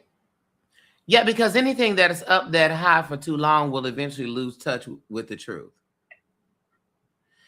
I think for me, this is that type of stuff where you just start to hum. I call it the golden boy. Yeah. You are the one that they believe in. Yeah. You are the one that they set apart. You do nothing for this to happen. They've decided for you that you are going to be the one. We believe in you. Oh, look, you're just being yourself. But you are the one that's going to get us out of here. Yeah. You're going to be the one to make it. And then here comes the old ghost, honey, of the dazzling, dapper ghost of respectability. Ooh, look at how well. Look at these grades. Look at how he holds himself. Look how he speaks. Look how he navigates. Just look. Oh, you are the one. And so you become the prayer and the last hope. And so as they have politely put you on this pedestal, way up high, for me, what it has been for me, as we said, let's own this, there's a lot of things that I learned that led me right back to the issue. One, I was so focused on not being the problem.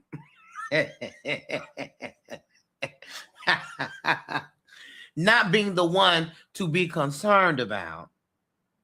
Not being the issue. That all of the side effects of running has caused me to be the center of concern. I was so used to being the one that they called upon. Oh, Darcel, I need you to help me through. Is there anything you see? Could you pray for me? Could you show up? Could you do this, do that, baby? And I found myself in a hospital bed. And the people told me, oh, no. You won't be able to get out this bed until you leave this floor. Well, how am I going to use the bathroom? These people start pulling up all types of containers and stuff. I said, wait a minute. Wait a minute. And so that golden boy, that expectation, that pedestal, I think that's what patriarchy does. I think Bell Hooks talked about this. It forces a surgery on us where we cut all of our humanity out. Yeah, oh God. And all that we are running off on, to your point, is admiration and exceptionalism. We have to be the ones. And the moment life actually shows up and allows us to be human and experience that, it is the worst thing ever. Now I got to ask for help. Asking for help means, wait a minute, bitch, I have been the motherfucker that y'all have depended on. And if the last hope needs hope, bitch, we in bad shape. And that's the thinking, right? That's the psychology. But once you fall and you learn that the fall, and I ain't gonna go into this, is a whole experience that I had in meditation. I told you about when I was going up that mountain. And then I pushed off that mountain after I spent them weeks trying to visualize getting up this mountain. And the learning was that you keep thinking that you're going to fall to your death. The fall is a force change in perspective for you to realize how far you've gone up. You lose sense of height as long as you stay up there at the top. And that's all part of it, baby. We have come a mighty long way. Well, we have learned that the pedestal is nothing but a prison. It is. Disguised as praised. The only thing that can stay on a pedestal is something that stays still. That's right. As soon as you get to moving, that chair gets to...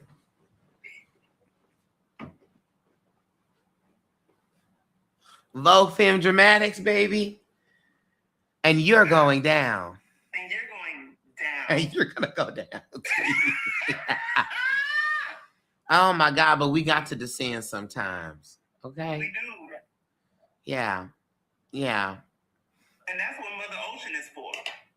And bring us back. Roboboshita, da, da, da, da. That's what Mother Ocean is for. Yes. Mother Desert holds you up.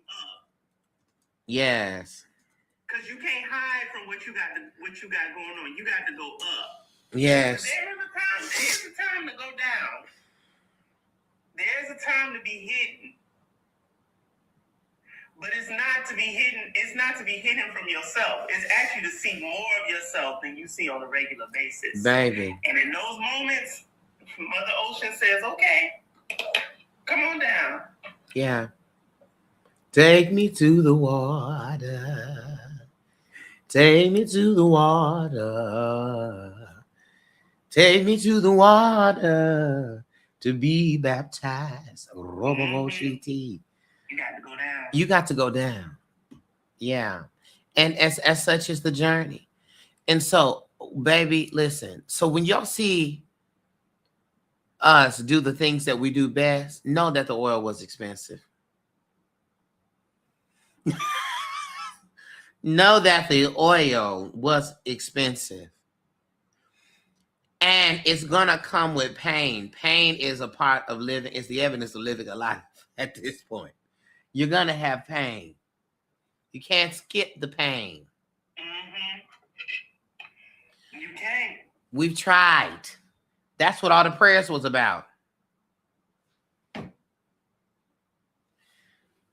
Pain-free. Baby, y'all made all them honey jars. Now, Dollar General can't keep a candle. Trying to get rid of pain. Dollar General can't keep a candle.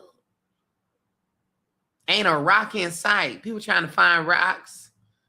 You got them all, baby.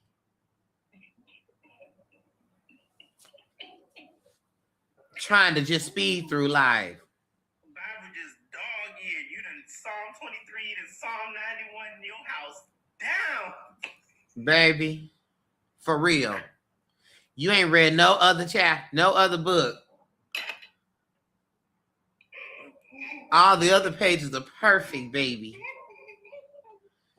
Trying to dodge that pain. Your drain in your tub is filled with so many flowers and herbs.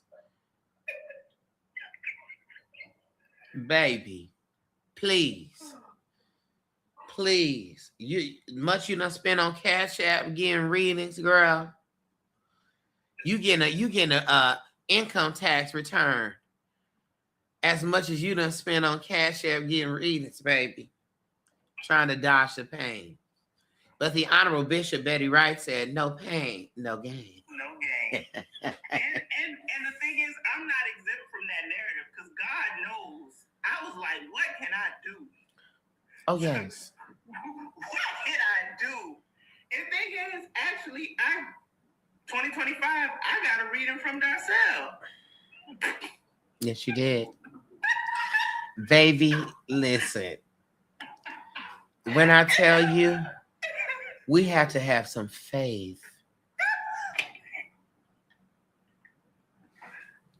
And the thing was, it was a quote unquote good reading in the sense that there's so many auspicious things in the reading.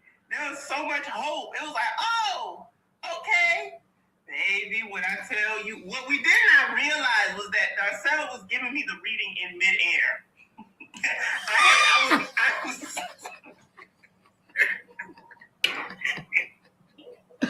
Ah! I was mid descent, and there was no up yet. No. The fall was in Mid-air. This is true. And so whoa, y'all. And I listen, and when I tell you, I was feeling so bad because I was like, Michael, I'm telling you, I know what I've seen, and the spirit said, like, it's you just gotta, everything gonna take off. It's gonna be just please, just baby. Michael was doing the best he could. What? And when I tell you oh God, y'all, some days I wake up, I cry from sun up to sundown. It was pain. Yeah. But you know, side note, I was ready to say, what I think about is if the reading was about the other side, Right. If the reading came up with all of the trials, you'd have been depressed. I'd have turned around right there. Michael would have started rebuking me. Mike would have got off the line and then immediately opened that Bible and rebuked me. No,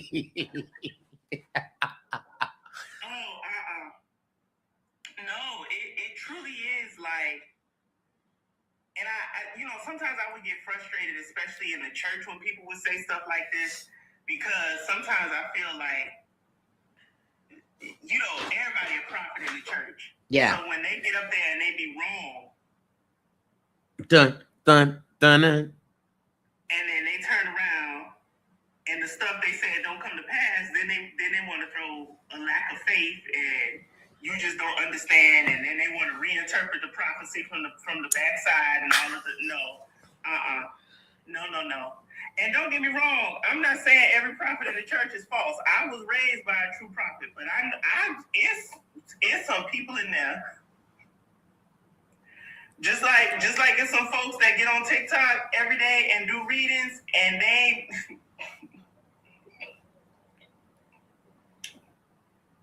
yikes.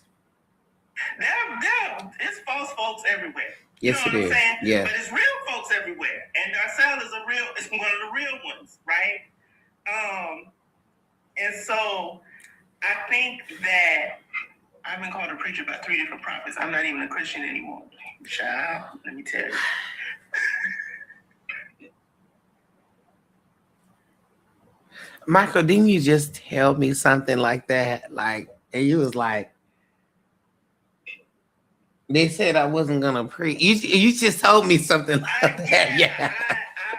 This is actually a story that I have on my TikTok page, but you gotta go down to find it.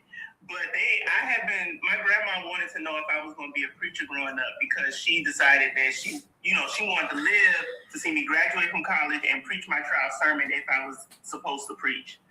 And they said I wasn't going to preach. They said I wasn't a preacher. I got a sermon coming up next month. That's a gag. That was the gag. In the most ancestral hoodooist of ways. Yeah, because it's not even a traditional. It's a sermon, but it's not in the traditional context. Maybe that is another form, Mr. Home Advocate. Maybe what the Spirit of the Lord was saying was that you're going to be speaking over people's life. He saw you at a pulpit, but it was in the courtroom. The Spirit of the Lord has brought clarity. Oh God. what you say will determine people's lives in the courtroom. More about Shaddai. I think that's what the prophet. Honey, listen. Not Rashiki Baba. Okay, you know what? Steven. Rashiki Baba. That is crazy. Yeah, I think what was I saying? Yes. So when Darcel gave me that reading, and then everything just went straight to pot. Oh my God. Life started beating my ass. And there was a minute where I was like, well, girl, go back and look at this. Throw them bones again, bitch. Throw them bones again. I don't know what you saw. But then now we're in these moments where we're seeing, I won't even say it's the fulfillment. The seedlings are sprouting from the ground. Yes. Like what Darcel saw Mm-hmm. is actually starting to like manifest. Mm-hmm. And it really is because, but I also know that I could not be the person for this moment had I not fallen. Then that's the key. And the fall is a kind of preparation. Not always. We don't do redemptive suffering over here, right? I don't glorify pain. Because I think prosperity gospel and Christian notions of redemptive suffering really have us thinking that every time we suffer, it's because there's a master plan afoot. Sometimes you just human and stuff is happening. Yeah.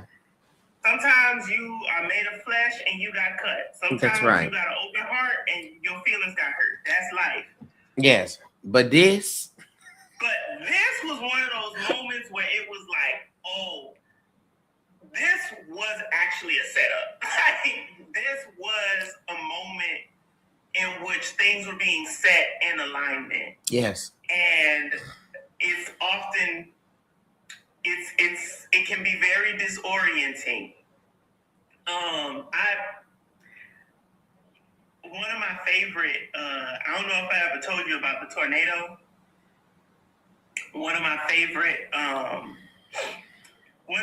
little weather factoids, because growing up as a kid, I used to really love like weather facts. Mm-hmm. And I thought tornadoes were fascinating. Hated them. Terrified. Sorry, go ahead. But it was like they're terrifying, but they were fascinating in their terror. Something about it. But one thing I learned recently, relatively, maybe like a couple years back, was that like if you are somewhere and you see a tornado and it looks like it's not moving, it's coming to you. It's coming to you. Yes. And hey, hold on. Jesus.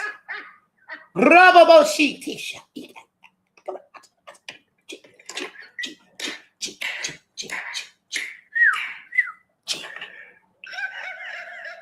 Hey, that hit me.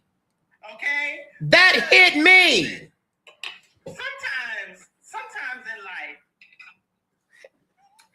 Sometimes in life we get stuck. Yes. And in the stuckness, you do everything you think you know how to do. That's right. You get to the altar of your understanding. That's right. You turn down every plate. You call your friend on the phone, you ask them to do a reading for you, give them a prophetic word, pray for you. You leave offerings where you can. You shake every rock. You blow every bit of puff of smoke. House just cloudy. You do everything you can. Right. Candles just lit everywhere. Yes. And yet, ain't nothing happening. But I've come to find, sometimes, not always, I don't know your situation, but I've come to find that if you've done everything you know how to do to get to God, and it seemed like God ain't moving, He's coming towards you. but the other part of it is that if God is coming towards you, then don't resent the stuckness. That's right. Because if you could move, you'd move out the way.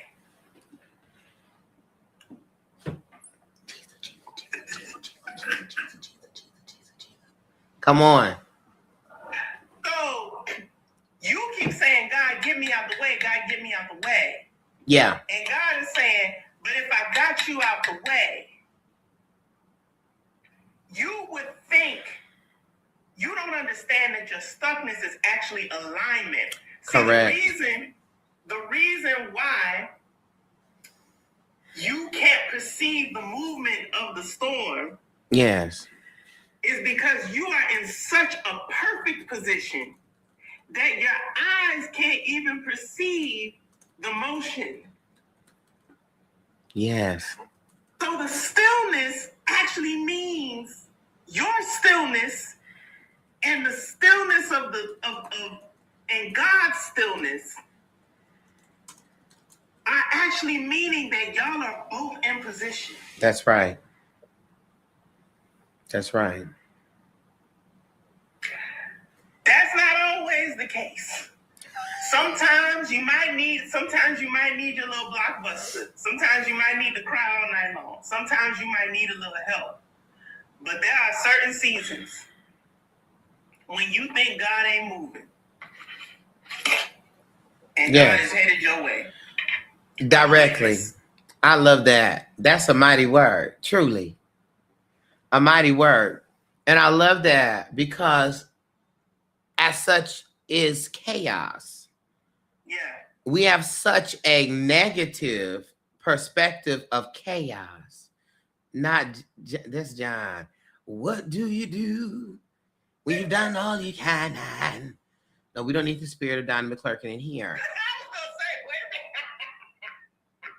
All of us, you see us, we are not in closets. We're out. Excuse us. And we did not run back in and lock the door.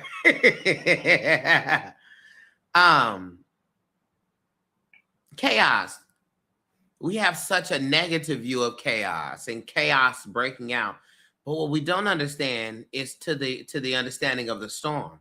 Chaos normally breaks out in your life when there's a situation or circumstance that needs to change, when there's a system or a way of being that is no longer working.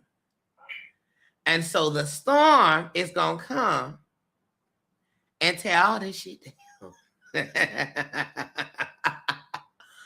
It's going to come and tear it all down and then make the space and the slate clean for what is the next.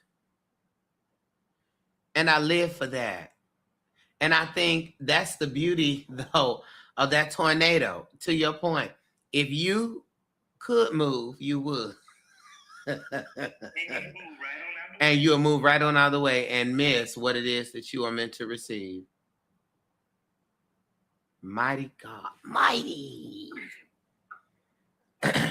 So we have been through the fire and the rain and the storm and the tornadoes. We have been twirled by life. And we are yet still here. I couldn't fit my suits and my clothes in my closet, and I wasn't getting rid of my clothes. Okay, you know what? Period, Sherrod. And you know what? That may be the cuntiest thing I've heard all day. I felt that. You write that And down. I wasn't getting rid of my clothes. Excuse me? Yes! Write that down. And I wasn't getting rid of my clothes, darling. Baby, I couldn't fit my secrets and my clothes in my closets. And I wasn't getting rid of my clothes. That's nasty. Sherrod, listen. I'ma need that. Yeah. That was everything. And I'm not getting rid of my clothes. And I'm not getting rid of my clothes. How Diane Carroll of you. Oh, Diane Carroll came in, girl, and said, Miss Dominique Devereaux, I need 2 rooms. One for me and the other for my clothes. Hello. Gag. Oh God, I love that. I love that. So right now, Michael, what is something that's giving you euphoria? Ooh. Yeah, you listen, because one thing we got pain for years. We got struggles and uphill battles, but what is something right now in your life, about your life, around your life, that's giving you euphoria? I saw that from Diamond Styles, honey. She always asks, what's giving you euphoria?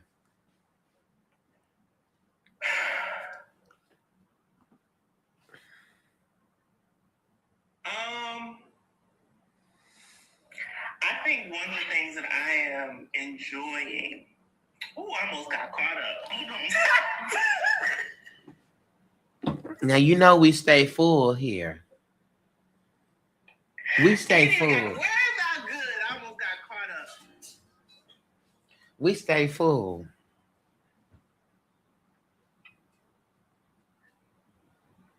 I hear it differently in my ear. When Jesus said, I've gone to prepare a place for you. Yeah.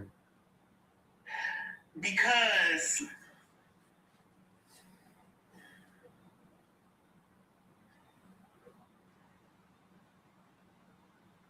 theology notwithstanding, I'm living in a place in my life right now where the place has been prepared for me. Yeah.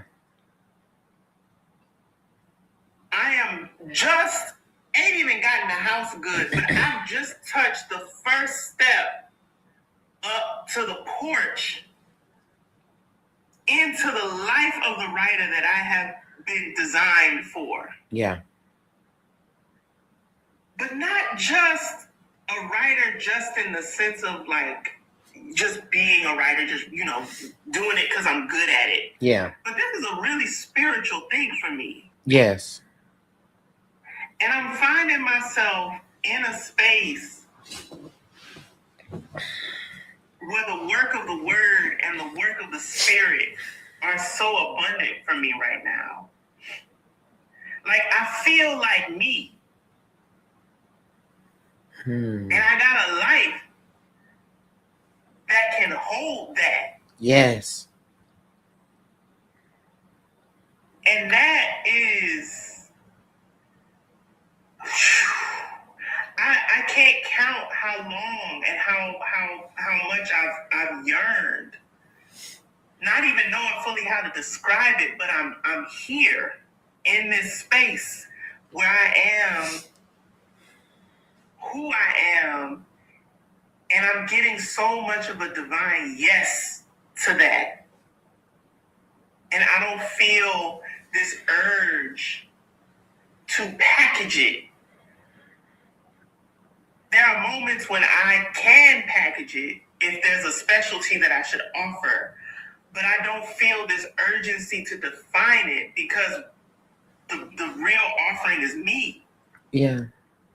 And I feel wonderful about that. When I was in New Mexico, I was hanging out with this artist, 85-year-old woman, and she talked about how her art was a spiritual journey for her. How for a long time, she said there was a period in her career where she would make art, but she wouldn't try to place art or show art for like 15 years. Yeah. 15 years she didn't try to make money off of art. She was like, and it was hard.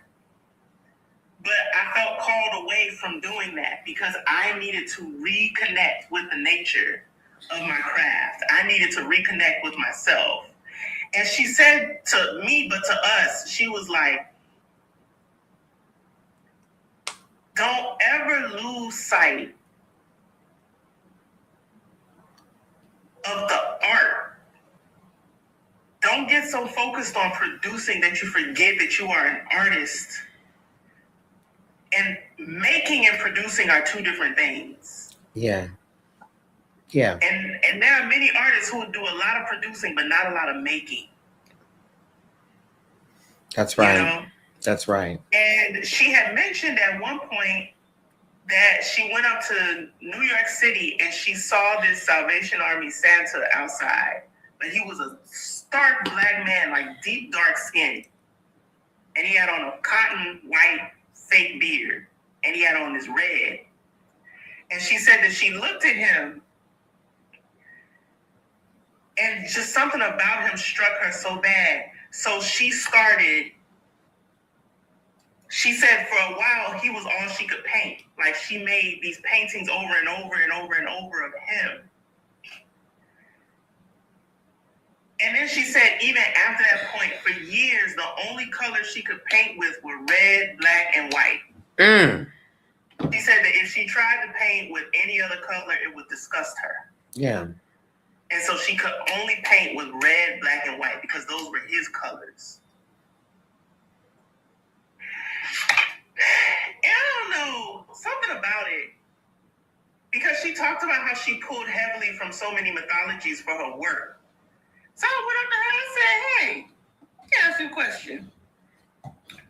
Have you ever, interrogated, the Yoruba people and their traditions? And she was like, well, I know of the Yoruba people, but what? Why? And I said, well, because there's an Orisha who is heavily associated with those colors that you said that had you in such a chokehold for so long. And so I started telling her about Eshu and Legua, right? And I was like, and the notable thing about him is that Eshu is the gatekeeper, the messenger. Like, you don't get to the divine but through him. Mm-hmm. And she said, that's so interesting because it was through painting this man and only painting with red, black, and white that I re-encountered the divine nature of my craft. Yeah. And so, she said that she went back and she was, reading more about him. And she was like, so much started to click for me. Now I was like, oh, Lord, I told this. Yeah, now how dare you? Let me go ahead and let the Ianifas know of your wicked ways. I was like, oh, Lord. Because I was like, Lord, I hope she don't turn around and start calling herself saying now she got to go get initiated into the. I didn't tell you that for that reason. But it was just I'm in a period of my life where the knowledge that I have, even if it in the past has not felt totally congruent with what it meant to be productive in the world, is exactly the kind of knowledge I need for this moment. Yeah. And that feels good. I feel prepared. Yeah. Yeah. So. I love that. Mm-hmm. Come on. That's beautiful. That's so beautiful. Did you cut out? Oh, you're back now. I'm back. Yeah. That's so beautiful. What about you? What's been giving you euphoria? What has been giving me euphoria?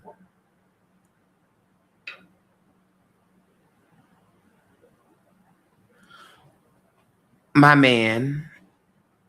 I know that's right. Let me start there. I know that's right. Let me start there. And less about having one, because that was actually not on my list of things that I wanted for real at the time that he came around. But that there is someone who is loving me who don't have the obligation. Mm-hmm. I already have a mama. I already had a daddy. I already got siblings. But this is someone who is loving me without the obligation, without the just because, or that's what you're supposed to do. Yeah. And in such a respectful way, and a kind way, and a challenging way, because I'm a man of many walls. I had for a while. There was many layers of that wall before you could get to the heart of me. And this is a man who just knows all the ways around into the building and where the keys are hidden and the right codes and things. And is exactly what I need.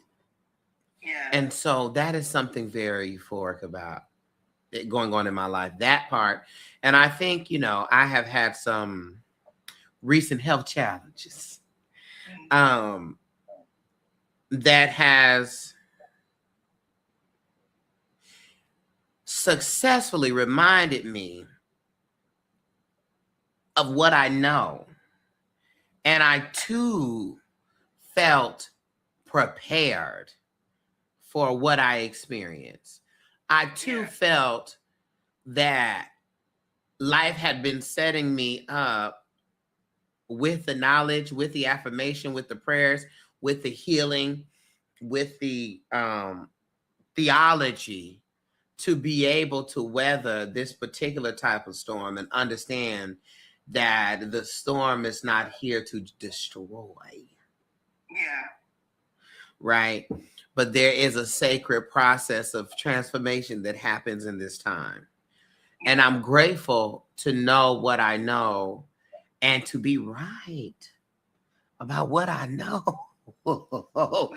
Because what I was thinking, our thoughts, and it is a Buddhist belief that we are to observe our thoughts as the weather passing us by. But that knowing, right, is something that is an unshakable force. And I'm grateful. And in that, there was so much cool spiritual shit that was going on that I was like, it's just some cool ass shit. You know what I'm saying? Like there's all types of synchronicities and flat out things. And I don't even think I told you this. Remember how I told you that there was a woman that came in that prayed for me? Did I tell you about that? There was a day, it might have been the day I don't know, did we talk? Was it that day? I don't know. But there was she was the chaplain. Did I tell you that? Yes. That it was this white man this whole time, child. Now, you already know I am. Please. And the day where I had been very strong mentally, I feel, up until this day when my days of me getting out of the hospital was being delayed and delayed and delayed, and I didn't know when. And I had all types of trauma because the hospital that I was in was the hospital that my father died in. And it was the same type of story where you get in, but you don't get out. Yeah. And the longer you stay, more things start happening. That's why you don't want to stay in the hospital too long, child, because more stuff can happen. And so I remember my mother left the room. She was leaving, period. And for the day. And, because I'm still healing my the patriarchal poison in my veins, I was like, I gotta cry when she leaves. Because I also had been healing and understanding that I take so much responsibility for the emotions of others in my life, and me being the cause of those emotions is something that I just could not take. But she left it. I was like, I started crying. And there was a knock at the door, and it was this little black woman in all purple. Her name was Cynthia. I never seen her before. And she came over and she had all this white curly hair. And I seen her and I really started crying. And I just started telling her all this stuff, and she prayed for me, and she told me, in hearing you talk about this, you already know. You know. And so all you got to do is keep knowing. And when you forget, say the prayer, read the thing that's going to remind you of what you already know.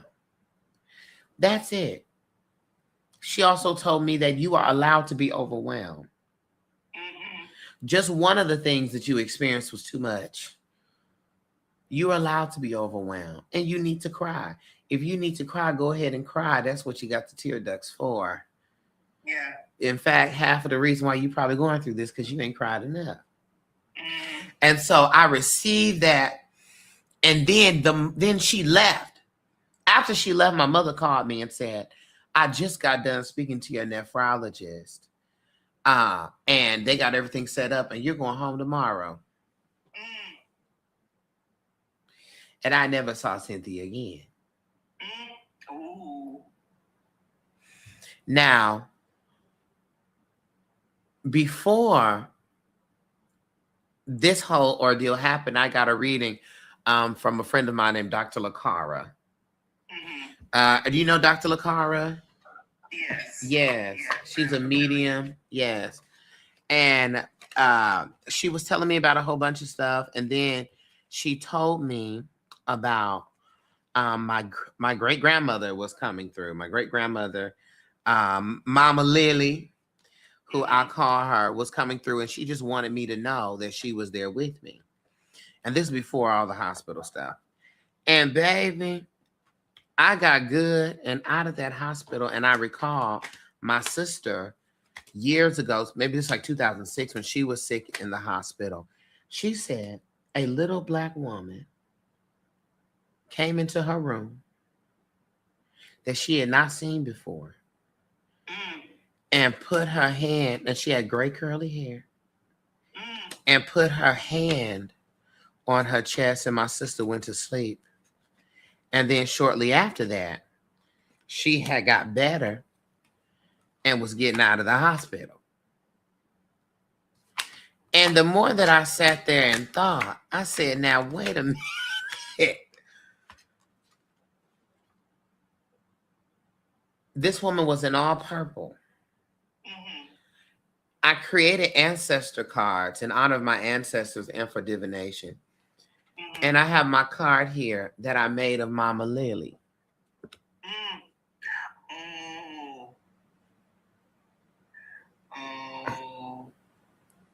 Who specifically is the ancestor of healing.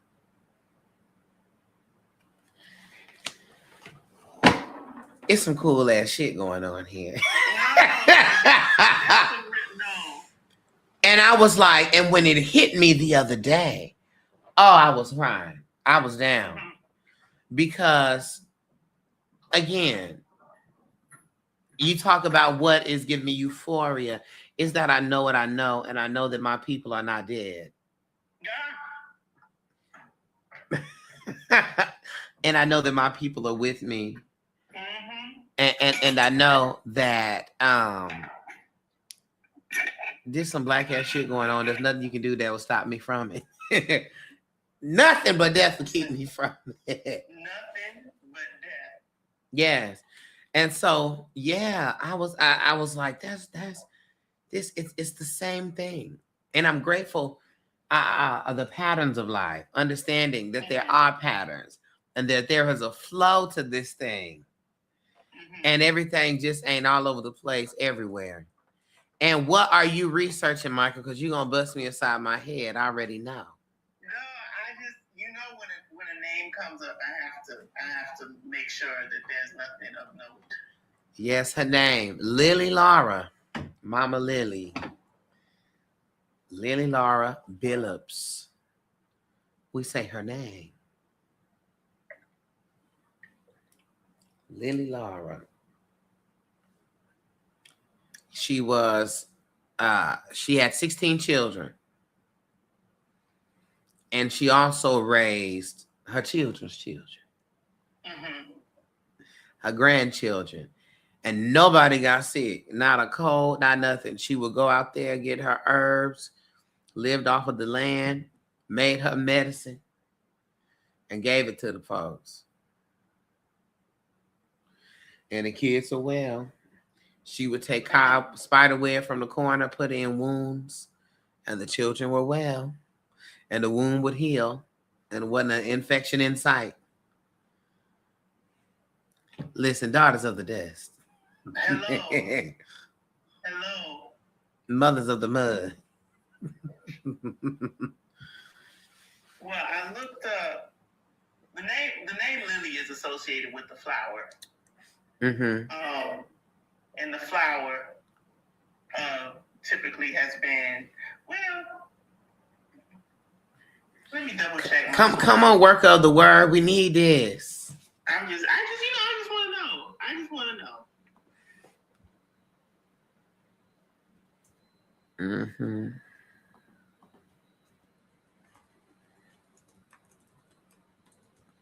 Listen, y'all think we doing this for y'all. We not. This is how we talk all the time. We just doing this in y'all presence. Yeah, y'all just so happen to be here. So the lily is, in a lot of Christian contexts, is heavily associated with innocence and purity because it's white flower in the way that Christianity conceptualizes the color white. Yes. But I'm seeing in some places the lily is associated with rebirth. Life. Stop that. Michael, stop that. Laura, and I know this because Laura is typically associated with the notion of the laurel crown. Which is the crown. So Laura means, or the laurel is associated with praise, honor, victory, fame. And then Cynthia, because I was also curious about the name Cynthia. Cynthia means from Mount Cynthus or Kenthus, which is a Greek mountain. Okay. Now, what is the significance of Mount? Let me. Come on, because Cynthia came up, baby.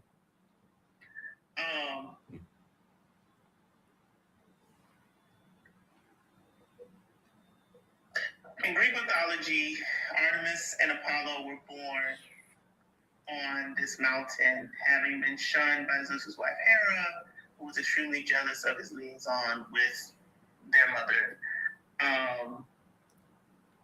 They respectively carry the epithets of Cynthius and Cynthia. So Cynthia is another name for Artemis, who is associated with the moon, the wild, the hunts. Yeah. Okay. That's all I got. Well, listen, and I'm going to receive that. One might say Artemis is associated with the wilderness.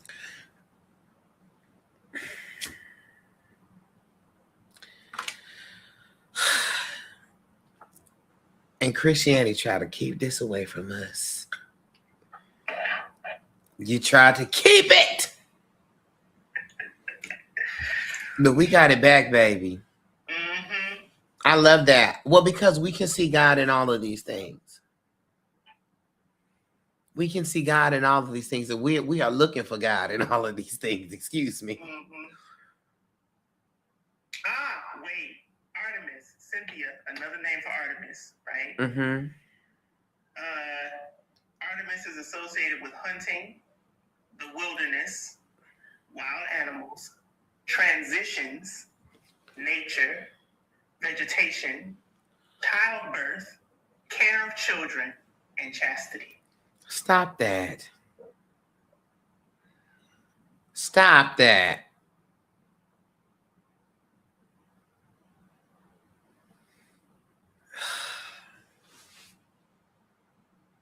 She is also a patron of healing and disease.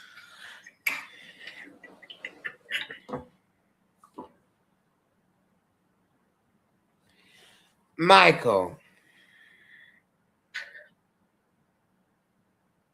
Now, to be fair, she is primarily associated with healing and disease among women and children because those are her patrons. But I am definitely a child.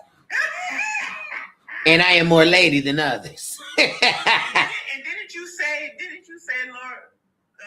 Grandma Laura Lily used to go and heal by going Yes, out she into would. nature? She would go And out take into it up? nature. Yes, and take care of the children.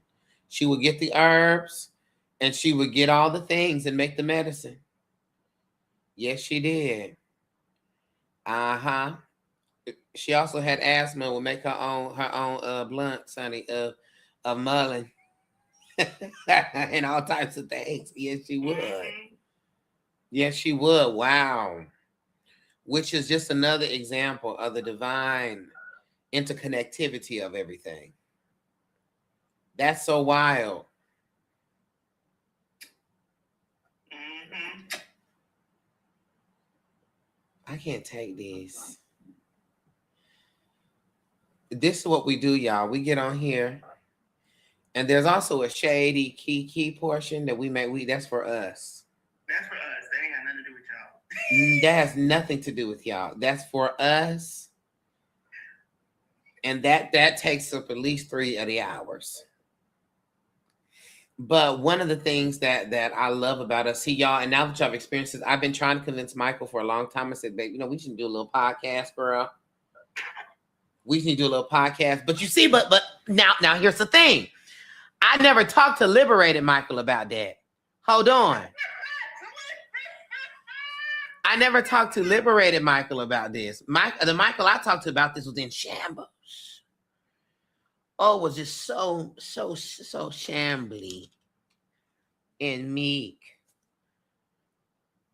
And gingerly.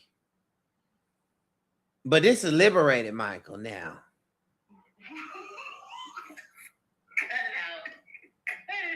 So gingerly and meek and just didn't even want to get on camera. Didn't want to say nothing. Will write the poems for himself, honey. Wouldn't get on and say nothing to nobody about nothing. Now you can't stop Michael from making a video, baby. And speaking and posting. So Liberated Michael.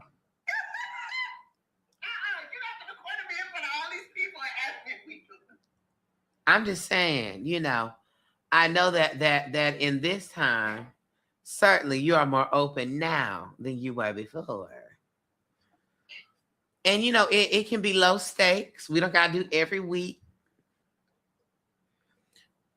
But we have such luscious conversation. We can do a little front porch. Okay, I'm gonna drop that in your spirit, and then the next thing you'll hear from me is the outline. That's the next thing you'll be receiving from me is the outline. Yeah, because you see some of these people, what do you say about the tornado? I'm the tornado. If I'm not going this away or that away, I'm coming to you, sweetie. I'm headed straight towards you. Oh yeah, I got to get, because that's my friend and everything, but Michael is already famous, but Michael's going to get real famous in just a minute. Once y'all see some of the text that Michael has been in the conjuration of, once that hits, y'all girls, I got to already have him locked down with obligations, because I already know. It's so I'm already, y'all hear it here. It's recorded. Michael is now Liberated Michael, LLM JIJ. Liberated Michael J. Ivory Jr. Okay, so we're going to figure out something because, we need to do that. And that's just what the Lord has called us to do. And we are going to move in synchronicity with the Lord. We're going to move in synchronicity with the Lord. I know you got Oxford and this and that and this and that. I know. But you're going to be on this podcast, baby. And I know you got time. And the next thing I'm finna do is send a request to your Google Calendar, sweetie. So I can look. I say, he ain't got nothing to do this whole week. No, baby. We'll be filming on this day, sweetie. Have your robe steamed and pressed, baby. Because we're going to be on there. Okay? Well, let me tell y'all something. Y'all have gotten a lot of this good teaching for free. And we have reached our capacity.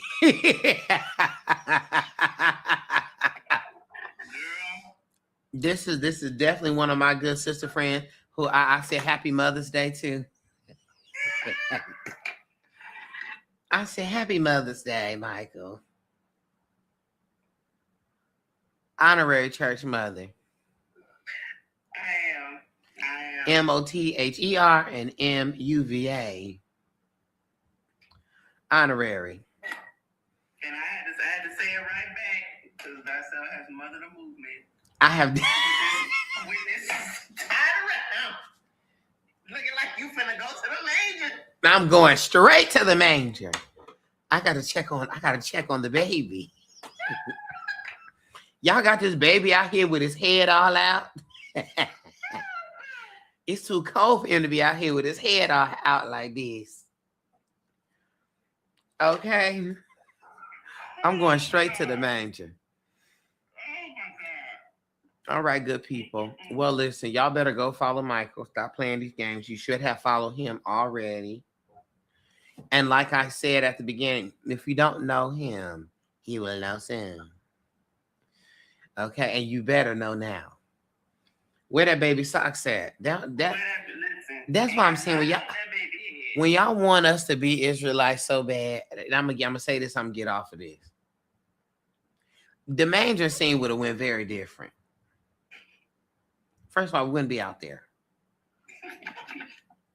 That's number one. And we was not finna have these goats and all these animals and stuff around this freshly born baby. Wouldn't have been no visitations, none of that. First of all, you can't even see the baby.